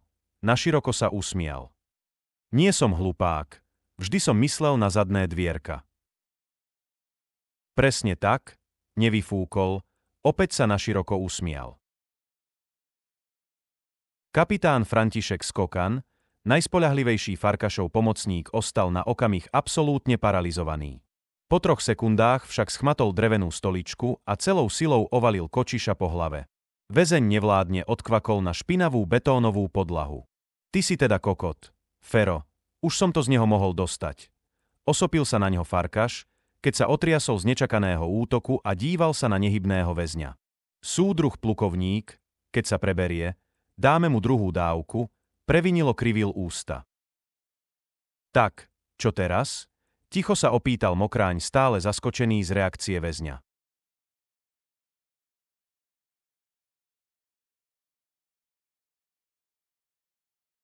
I ako nešťastia. Nechápavo pokrútil hlavou továrnik Kmotrík a z plechovej kanvice na mlieko sa napil vody. Mne sa to tiež nepozdáva. Pridal sa farár Kucej. Nikdy som nebol poverčivý, ale vyberať náhradu za toho, kto by mal zomrieť, nepovažujem za dobrý nápad. Myslím, že Gasté má pravdu, podporil ho arcibiskup Jastrab. Musíme sa správať racionálne. Toto svinstvo, z rukáva pracovnej bundy si zhodil hrubú vôstvu prachu, môže zamordovať kohokoľvek z nás. Pozrel nasito nad sebou a kuchtovi prestrčil balenú cigaretu, ktorú práve ušúľal. Obsadenie postele musí byť okamžité, nemôžeme riskovať, že sa tam usalaší niekto cudzí. Kočiš potiahol z cigarety, ktorými ich radom ponúkal arcibiskup. Nie, týchto chlapov by nikdy nezradil. Určite nie vedome. Ale čo ak sa ho na budúce plukovník v čiernom obleku opýta na útek? Dokáže vnútorný hlas zdolať potrebu hovoriť pravdu? Pokiaľ nie, bude mať týchto 7 ľudí na svedomí. A možno bude mať na rukách doslova ich kôv. Čo iné by komunisti urobili s ľuďmi, ktorí si nevážia to, že sa môžu zmeniť v nápravnom pracovnom tábore? Budeme hlasovať, navrhol nečakane Nistor, ktorý dofajčil cigaretu a z plechovej nádoby na mlieko sa napil vody. Naspäť na ňu položil kryt a vrátil ju na obvyklé miesto k ústiu kovového rebríka. Máme už len niekoľko minút. Už zapli mlyn. Všetci na okamih stíchli a započúvali sa do typického zvuku, ktorý ich denodene sprevádza už mesiacov. O necelých 5 minút sa zapne prepravník a oni budú za s ťažkými kijakmi búchať do čiernej rudy. A je úplne jedno, akej kvality ruda je. Či skončí v bareloch so žátými, zelenými alebo modrými pásmi. Pre nich je to za každým tá istá ruda, čierna, smradľavá a nebezpečná. Chlapi, nebláznite, určite to takto bude lepšie. Snažil sa o zmier arcibiskup. Tak dobre, súhlasím. Nechcem, aby sme hlasovali, podvolil sa Kuchta, ktorý bol spočiatku radikálne proti. Hlasovanie v týchto podmienkach je pošpinenie a zosmiešnenie demokracie. Ja súhlasím, pridal sa Kucej. Nemôžeme byť poverčiví. A kto by to mohol byť? Opýtal sa Kmotrík. Má niekto solídny návrh? Všetci máčali. Po nepríjemnej skúsenosti s Kočišom, ktorý bol na výsluchu týždeň potom, čo mu povedali o tuneli, sa nikto nechcel popáliť. Tušili, aké výčitky svedomia má Janák, ktorý ho navrhol. Ja by som mal, zakríknuto sa ozval Kočiš. Čo by ste povedali na ministranta Ondreja Mateja? Poznám ho ešte z vyšetrovacej väzby. Je to dobrý a spoľahlivý človek. Zaváhal, keď videl, ako si ho všetci premeriavajú. A pokiaľ viem, nemá žiadnu rodinu, v tejto republike ho nemá čo dôžať. A zaplatil za to životom, pohotovo doplnil Kočiš. Zomrel počas výsluchu. Viem, prikývol Jastrab. Tak, čo poviete? Mne sa Danielov návrh pozdáva. Farár, akým bol Tomáš Mezej, by si za ministranta určite nevybral človeka bez charakteru. Kapitola 42. Júl 1953. Tábor Víťazstvo. Náčelník táborového komplexu plukovník Novák usúdil, že pre výchovnú lekciu si zaslúžia všetci väzni, nie len tí z tábora Bratstvo, ktorí neboli schopní informovať nadriadených o pripravovanom úteku. A tak telá 8 zastrelených trestancov vozia nákladným autom z tábora do tábora, kde okolo nich musia všetci prejsť a napľuť na nich. Veliteľ tábora Víťazstvo nadporučík Pecka nadšene privítal nariadenie plukovníka Nováka. Útek z nápravného pracovného tábora je čosi neprípustné. Keby sa niekomu naozaj podarilo prekonať všetky bezpečnostné opatrenia a ušiel by z republiky, znamenalo by to len jedno. Znamenalo by to, že príslušníci a vojaci nie sú schopní uchrániť ľudovodemokratickú republiku pred jej najväčšími škodcami a neprajníkmi. A to predsa nie je možné. A tiež by to znamenalo, že by všetci prišli o prémie a na špeciálne príplatky by mohli na dlhú dobu zabudnúť. A to by bolo hádam ešte horšie ako ohrozenie republiky. Väzni sa musia navzájom strážiť, musia nadriadených informovať o nekalých úmysloch ostatných, musia dozorcom poskytovať informácie o dianí v jednotlivých táboroch. A pokiaľ toho nie sú schopní, budú pikať. Hnusne pikať. Telá 8 zastrelených nechal poukladať vedľa seba na trávnatú plochu medzi bránou na pracovisko a buzerákom. Väzni vracajúci sa z práce budú v rade za sebou prechádzať okolo nich a môžu si vybrať, koho opľujú. Pecka obklopený peticou dozorcov so samopalmi sa postavil doprostred buzeráku, v dostatočnej vzdialenosti od miesta, kde malo dôjsť k hanobeniu mŕtvych. Ako by podvedome tušil, že pľutie na bezvládne telá sa vymyká socialistickej morálke, že sa vymyká akejkoľvek morálke. Zároveň chcel byť v dostatočnej vzdialenosti pre prípad, že by k niečomu došlo. Je to málo pravdepodobné, ale aj väzni sa môžu postaviť na odpor. Už to raz zažil. Dôverník Rusko mal dozerať na to, aby všetci spĺnili príkaz plukovníka Nováka. Bývalý pomocník gestapákov, Dvojmetrový a 120-kilový zákerný asociál sa prechádzal poza hlavy zastrelených väzňov a bavil sa na tom, ako sa živí väzni najskôr s hrôzou v očiach dívajú na vystreté telá, potom sa s odporom dívajú na neho a nakoniec sa snažia vo vysušených ústach nazbierať sliny, aby mohli splniť rozkaz. A pokiaľ je dôverníkom on, rozkaz splnia všetci. Do posledného niktoša. Bože, ja to nezvládnem, ticho zaúpel doktor Kuchta kráčajúci za Kočišom. Musíš, inak máme všetci po chlebe, odvetil Kočiš bez toho, aby otočil hlavu. V rade za sebou kráčali pomedzi oplotenie tábora a koľajnice pretínajúce pracovisko. Po skončení pracovnej doby ich dozorcovia nechali nastúpiť na ceste pozdĺž prepravníka a informovali ich o včerajšom pokuse o útek. Zároveň ich informovali o opatrení plukovníka Nováka. Musia však počkať, kým privezú telá, ktoré teraz slúžia svojmu účelu v tábore Moskva. Stáli tam vyše hodinu. To im však vôbec nevadilo. Boli zvyknutí. Hodina za dobrého počasia je nič. Už stáli aj 4-5 hodín v hustom daždi či v tuhých mrazoch. Stačilo, že sa dozorcom voľačo nepáčilo a už všetkých nahnali na buzerák. Oveľa horšie ako státie je to, čo ich čaká. Už zažili kadečo. Dozorcovia sú pri ponižovaní a zosmiešňovaní muklou veľmi vynaliezaví. Ale toto? Aby napľuli na telá mietwych kamarátov. Toto mohol vymyslieť naozaj iba chorý mozog. Nie, nedokážem to, odpadnem tam. Dano, ja tam odpadnem, mlel Kuchta, na ktorého prichádzali mdloby. Blížili sa k bráne. Kočiš sa díval na nehybné telá v zakrvavených hnedých väzenských montérkach. Niektorí mali od kôvy aj tváre. Za plotom z pletiva a ostnatých drôtov sa prechádzal dôverník Rusko a hromovým hlasom vrieskal po väzňoch, aby pľuli poriadne, lebo ich pošle na koniec zástupu a zopakujú si to ešte raz. V strede nástupišťa postávala skupina dozorcov so samopalmi. Kočiš medzi nimi spoznal aj veliteľa Peku. Nákladné auto s plachtou bolo odstavené na ceste oproti ich baraku. Rad sa posúval celkom svižne. Každý chcel mať toto nechutné a morbídne divadlo čím skôr za sebou. Ich partia bola zhruba v strede zástupu postupujúceho pozdĺž koľajníc, po ktorých nákladný vlak odváža barely s rudou. Kočiš sa dostal k trámu džiacemu krídlo brány. Zabočil vľavo a malými krôčikmi sa posúval ďalej. Pred ním kráčal továrnik Kmotrík, generál arcibiskup. Dôverník Rusko pobehoval poza bezvládne telá a pokrikoval. Oproti cez cestu pred strážnou búdkou stála dvojica dozorcov. So samopalmi prevesenými cez plecia sa o čomsi zanietene bavili. V zástupe postupujúcich väzňov to zašumelo a všetci naťahovali kôky smerom k odvážlivcovi, ktorý si dovolil odmietnúť spĺnenie rozkazu. Čosi neslýchané. Daniel Kočiš nemusel naťahovať kôk. Hlas dobre poznal. A pravdu povediac ho to ani neprekvapilo.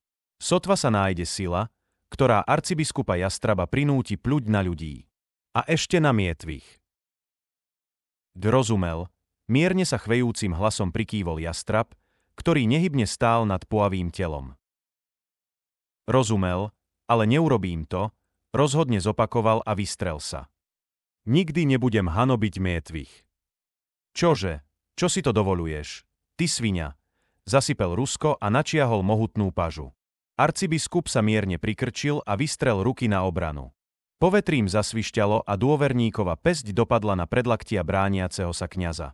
Náraz ho zrazil na kolená. Mohutná paža a podvihla a chystala sa zasadiť zdľavujúci úder dvíhajúcemu sa arcibiskupovi. Namiesto úderu však prišiel nečkaný protiútok. Generál Janák sa mierne prikrčil, odrazil sa a vyskočil oproti letiacej paži. Zachytil ju pred dopadom na Jastrabovú tvár, akýmsi nezvyčajným pohybom ju vykrútil dozadu. Rusko bolestne zavil. Generál ho z boku kopol do kolien a fučiaca masa sa zviezla na trávnik. Kľačala na kolenách, nahadzovala sebou a rozhadzovala rukami. Janák zovrel päsť pravej ruky, napriahol sa a celou silou ho udrel do tástého kôku. Ruskovi z úst vyprskli kôvavé sliny a bezmocne sa zvalil na zem. Vedľa tiel zastrelených väzňov.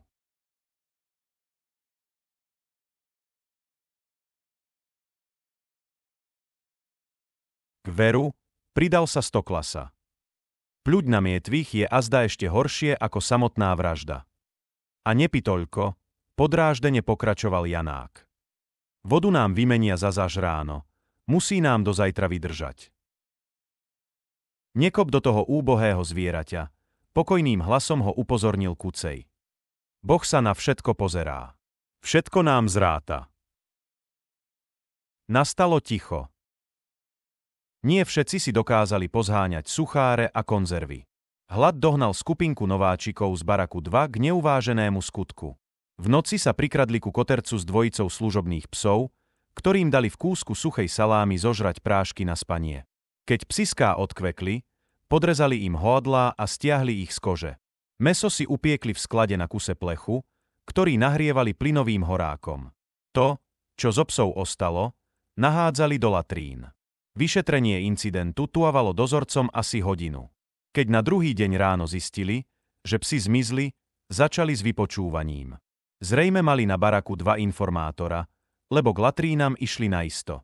Štvorica muklov musela po rebríku vliezť dolu a povyťahovať odtiaľ dôkazový materiál.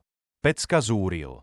Napriek tomu, že určite vedel, kto si pochutnal na služobných psoch, nechal do korekcie zatvoriť Janáka a partiu pracujúcu na Prašnej veži.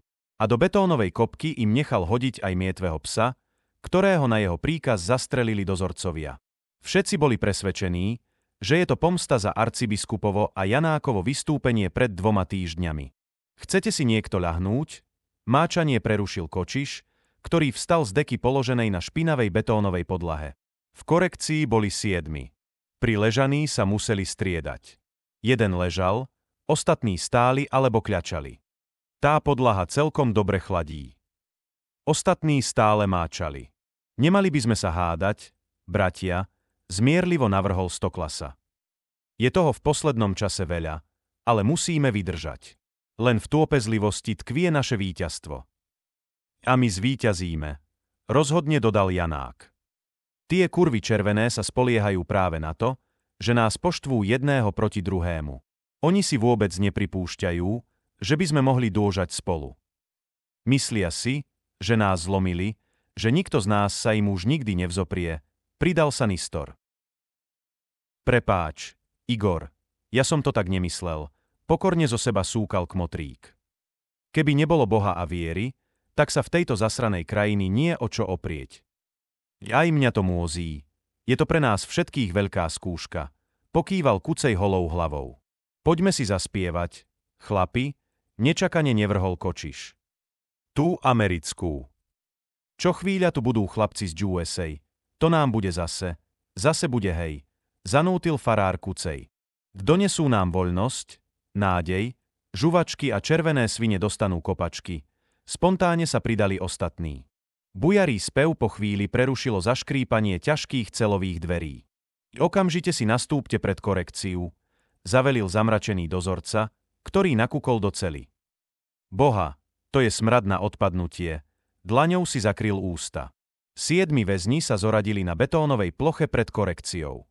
Silné júlové skieko im pripekalo na holé hlavy. Dnes je nedeľa a mali by ste mať voľno. Chrapľavým hlasom sa im prihovoril nadporučík Pecka, ktorého sprevádzala dvojica dozorcov so samopalmi. Vy vlastne máte šťastie, že som taký zhovievavý a za tých služobných psov ste dostali len 10 dní korekcie v mimopracovnom čase. Nemohol im predsa povedať, že sa za nich prihovoril pracovný referent. Na Prašnej veži dosahuje Janáková partia veľmi dobré výsledky a v prípade celodennej korekcie by sotva našli adekvátnu náhradu. Dnes je nedeľa, dnes do práce nepôjdete. Efektne sa odmočal.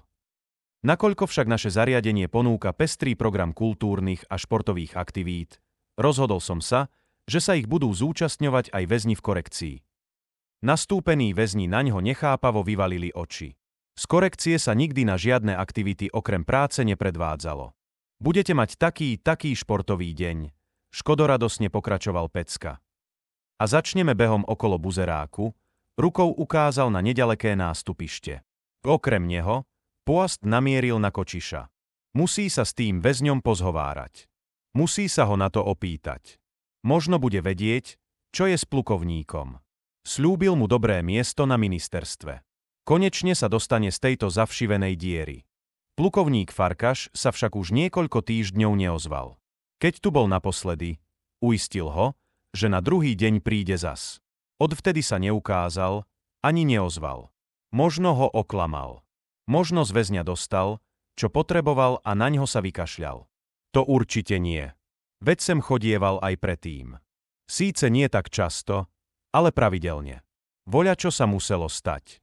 Športový deň pre korekciu si vymyslel len preto, aby sa mohol pozhovárať s Kočišom. Čo? Nepočuli ste? Skríkol jeden z dozorcov. Okolo buzeráku. Poklusom klus. 6 väzni oblečení v košeliach, nohaviciach a pracovných bagančiach sa rozbehli k betónovej ploche.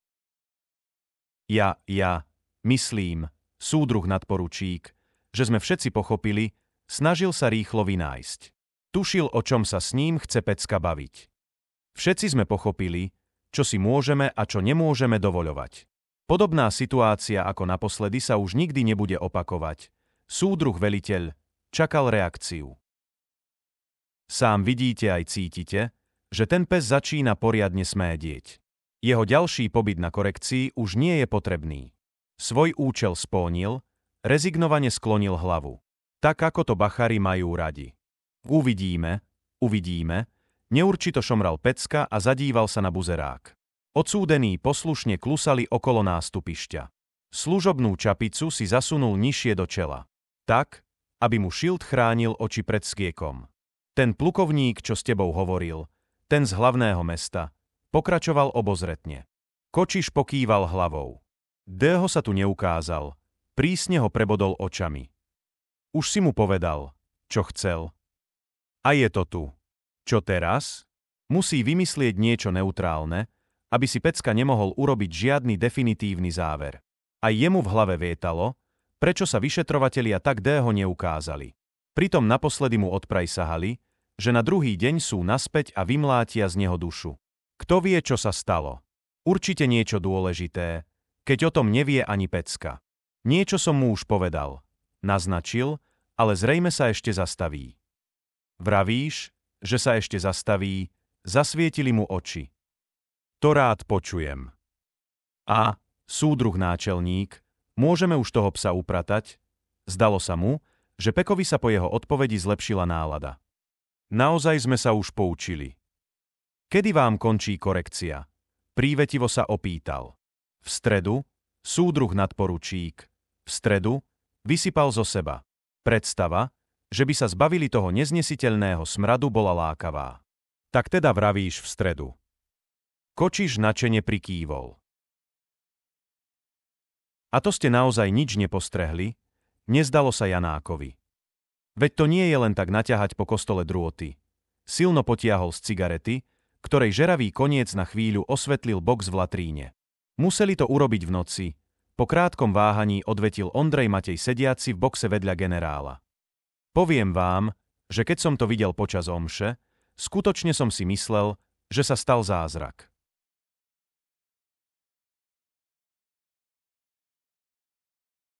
Ani nie, nedbalo šepol.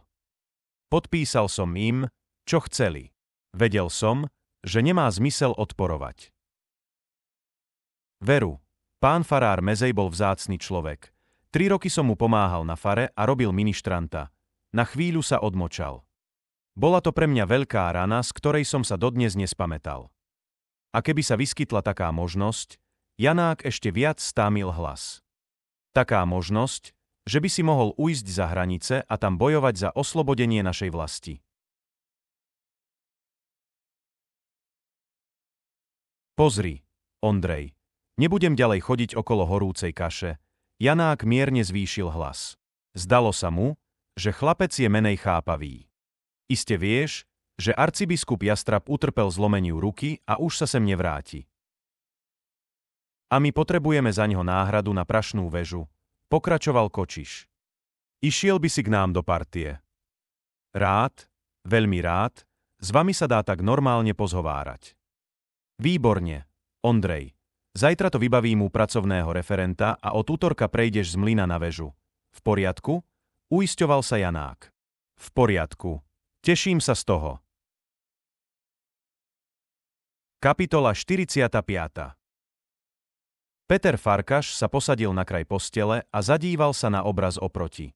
Skupina mladých družstevníkov nesúcich zviazané obilné klasy kráča popred tribúnu. Chlapci a dievčatá dvíhajú obilie nad hlavy a nadšene zdravia predstaviteľov strany. Súdruhovia z tribúny im mávajú a širokými úsmevmi dávajú najavo, že sú s výsledkami žatvy spokojní. Z tribúny visí obrovský portrét súdruha Stalina, ktorý dozerá na to, aby sa všetci tvárili spokojne a odhodlane. Pretože len odhodlanosťou dokážu budovať socializmus, len odhodlanosťou dokážu chrániť ľudovodemokratické zriadenia a len odhodlanosťou dokážu efektívne bojovať proti vonkajšiemu aj vnútornému nepriateľovi. A nepriateľov je stále veľa. Všade. S ľuďmi, ktorí chcú škodiť spoločnosti budovanej robotníkmi a roľníkmi, sa musí komunistická strana tvôdo vysporiadať. Farkaš odhadoval, že za politicky motivované trestné činy bolo u nich doma odsúdených minimálne 50 000 ľudí. A viac ako 300 z nich dostali najprísnejší trest. Odvisli generáli, opoziční politici, fabrikanti, vysokoškolskí profesori, lekári, kňazi aj poprední predstavitelia strany. Nepriatelia sú všade. Ale súdruh Stalin je mŕtvy. Jeho falošný úsmev, za ktorým sa skrýva strohá vypočítavosť a nemilosrdná chladnokrvnosť, už budú pripomínať iba fotografie a obrazy podobné tomu, aký visí na stene oproti Farkašovej posteli. Pokiaľ Stalin žil, Farkaš nikdy nezapochyboval o motívoch, ktoré ho poháňajú pri boji s nepriateľmi. Akoby všade prítomný podvedomý strach z fúzatého muža s fajkou v ústach automaticky potláčal akýkoľvek náznak pochybností, zaváhania, nerozhodnosti. Teraz, po jeho smôti sa však veci zmenili. Konkrétny strach nahradil akýsi nejasný pocit napätia a ohrozenia, ktorý Farkašove zmysly aj naďalej udržiava v stave permanentnej pozornosti, ale zároveň už dovoľuje na povrch preniknúť aj pochybnostiam. Vedel, že drvivá väčšina z tých desiatok tisíc odsúdených bolo nevinných. Možno naozaj predstavovali potenciálne nebezpečenstvo, ale ničím sa neprevinili. Nakoniec, veď potenciálne nebezpečenstvo predstavuje každý, ako sa ukázalo pri procese so Sulíkom a jeho skupinou. Všetko to divadlo, litre kôvy preliatej počas výsluchov, zinscenované súdne procesy, astronomicky vysoké dĺžky trestov, popravy, to všetko malo slúžiť len na zastrašenie všetkých, bez výnimky. A splnilo svoj účel. Stalinovi sa prostredníctvom NKVD a spriateľených tajných služieb podarilo vo východnej a strednej Európe vytvoriť absurdný politický systém. Mladí družstevníci nadšene kráčajú popred predstaviteľov strany na tribúne, pričom vedia, že všetko je len jedno veľké klamstvo. Súdruhovia im oduševnene kývajú, pričom vedia, že tí mladí vedia, že všetko je jedno veľké klamstvo.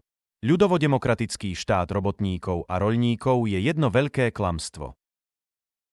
Zatkli ho v ten deň, keď v suteréne administratívnej budovy tábora Víťazstvo pichol tej svini z kopolamín.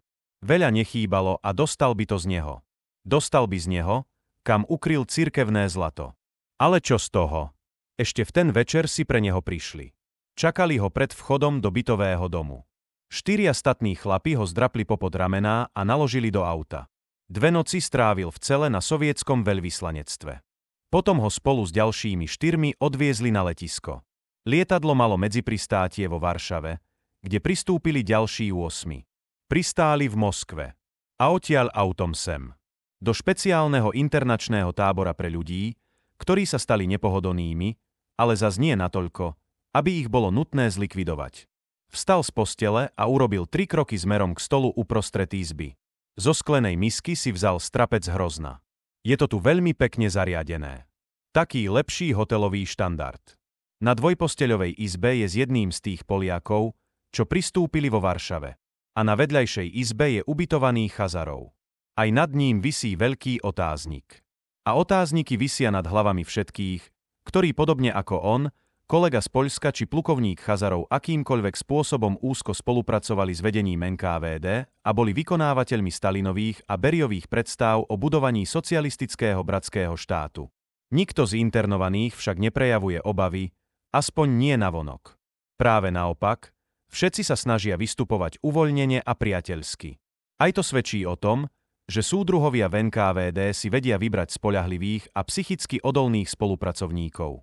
Pochutnával si na veľkých šťavnatých bobuliach a podišiel k oknu. Na nádvorí tábora bolo rušno. Väčšia skupina hrala na trávniku v centrálnej časti futbal. 5 mužov v ľahkom letnom oblečení strieľalo z luku do kruhových slamených terčov a viacero dvojíc hralo šachy v zadnej časti nádvoria, kde boli pod prístrežkom drevené stoly, lavice a kozub. Iní sa len tak prechádzali hore-dolu po štákových chodníkoch pomedzi kvety a ozdobné kríky a vychutnávali si slnečný letný deň. Aspoň sa tak tvárili. Aj Farkaš sa chystá von na dvor. Oblečie si športový odev a pridá sa k futbalistom. Musí sa zapojiť, musí sa správať kolektívne, nesmie sa izolovať. NKVD tu má istotne svojich informátorov. Človek, ktorý sa správa príliš individuálne, je podozrivý. Taký človek určite premýšľa nad niečím nekalým. Napríklad nad útekom. Útek by nebol žiadnym problémom. Ozbrojená stráž je len pri hlavnej bráne. Oplotenie okolo tábora je sotva 2 metre vysoké. Bez ostatných drôtov, bez signalizácie. Ale kam by utekal? Bez dokladov, bez peňazí, bez zbrane. Kým by sa odtiaľto dostal na hranice Sovietskeho zväzu, chytili by ho 10-krát, nie raz. A jeho osud by bol spečatený. Takto má zatiaľ šancu. Keď sa mu z tohto podarí vyviaznuť so zdravou kožou a vráti sa domov, už nebude váhať a čakať. Tomu väzňovi dá ešte raz drogu, vytiahne z neho informácie o úkryte, vyzdvihne zlato a opúšťa republiku. Na celý ľudovodemokratický štát sa môže zvysoka vysrať. Kapitola 46. August 1953. Tábor Víťazstvo. Tu vám prisahám na svoje vlastné zdravie, že pokiaľ nepoviete, kde je ten ZMRD, nechám vás skapať od hladu. Na plné hôdlo reval nadporučík Pecka a búchal sa po hrudi.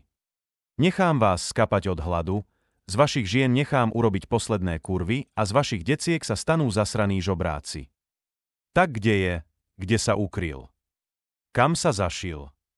Ako šialený kričal dôverník rusko pobehujúci popred nastúpených väzňov. Jeho polonahá mohutná postava sa leskla vo svetle táborových lámp. Ako jediný z väzňov si mohol dovoliť nastúpiť len v spodkoch bez tielka. Dnešná nočná previerka početného stavu odsúdených a spočiatku ničím nelíšila od podobných, akých už odsúdení zažili neúrekom. Krátko po polnoci nabehli dozorcovia s obvyklým dupotom a krikom na baraky.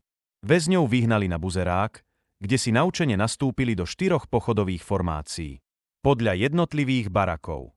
A zatiaľ čo štvorica bacharov rátala nastúpených väzňov, ostatní robili na izbách kontrolu nepovolených vecí, čo v ich ponímaní vždy znamenalo totálnu demoláciu zariadenia izby.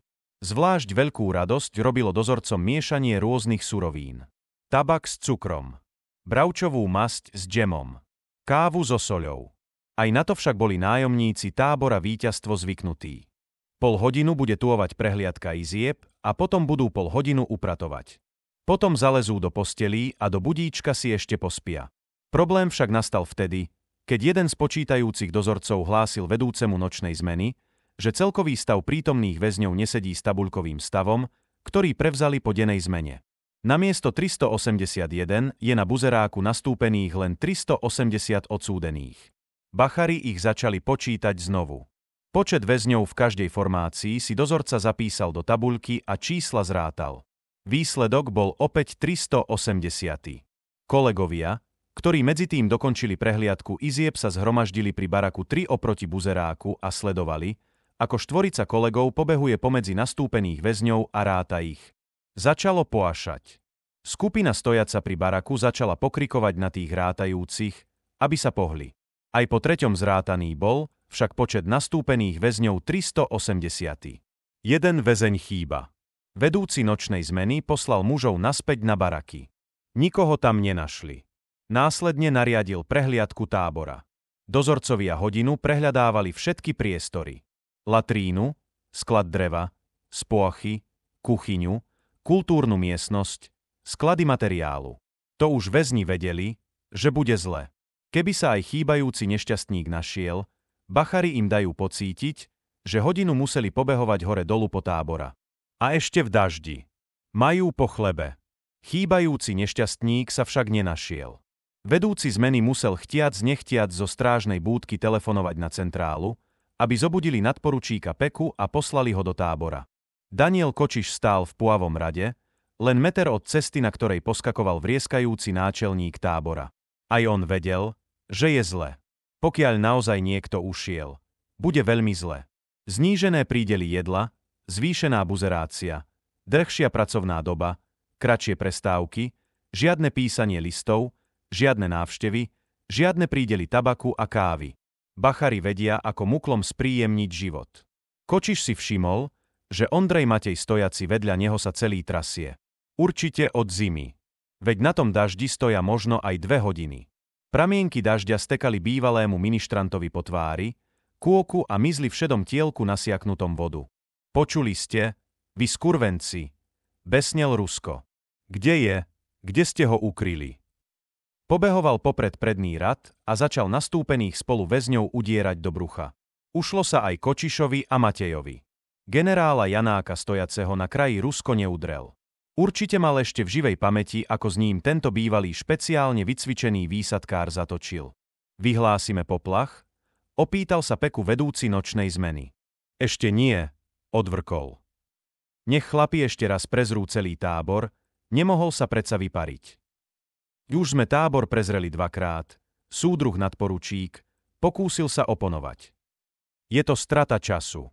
Pokiaľ tá sviňa naozaj ušla, dáme jej ďalšiu hodinu času. Pecka škrípal zubami. Vedel, že urastený poručík má pravdu. V poriadku. Idem telefonovať na centrálu. Kurva, že sa to muselo stať práve v mojom tábore.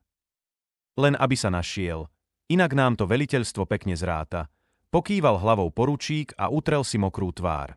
Služobná brigadírka bola taká mokrá, že nedokázala udržať už ani kvapku.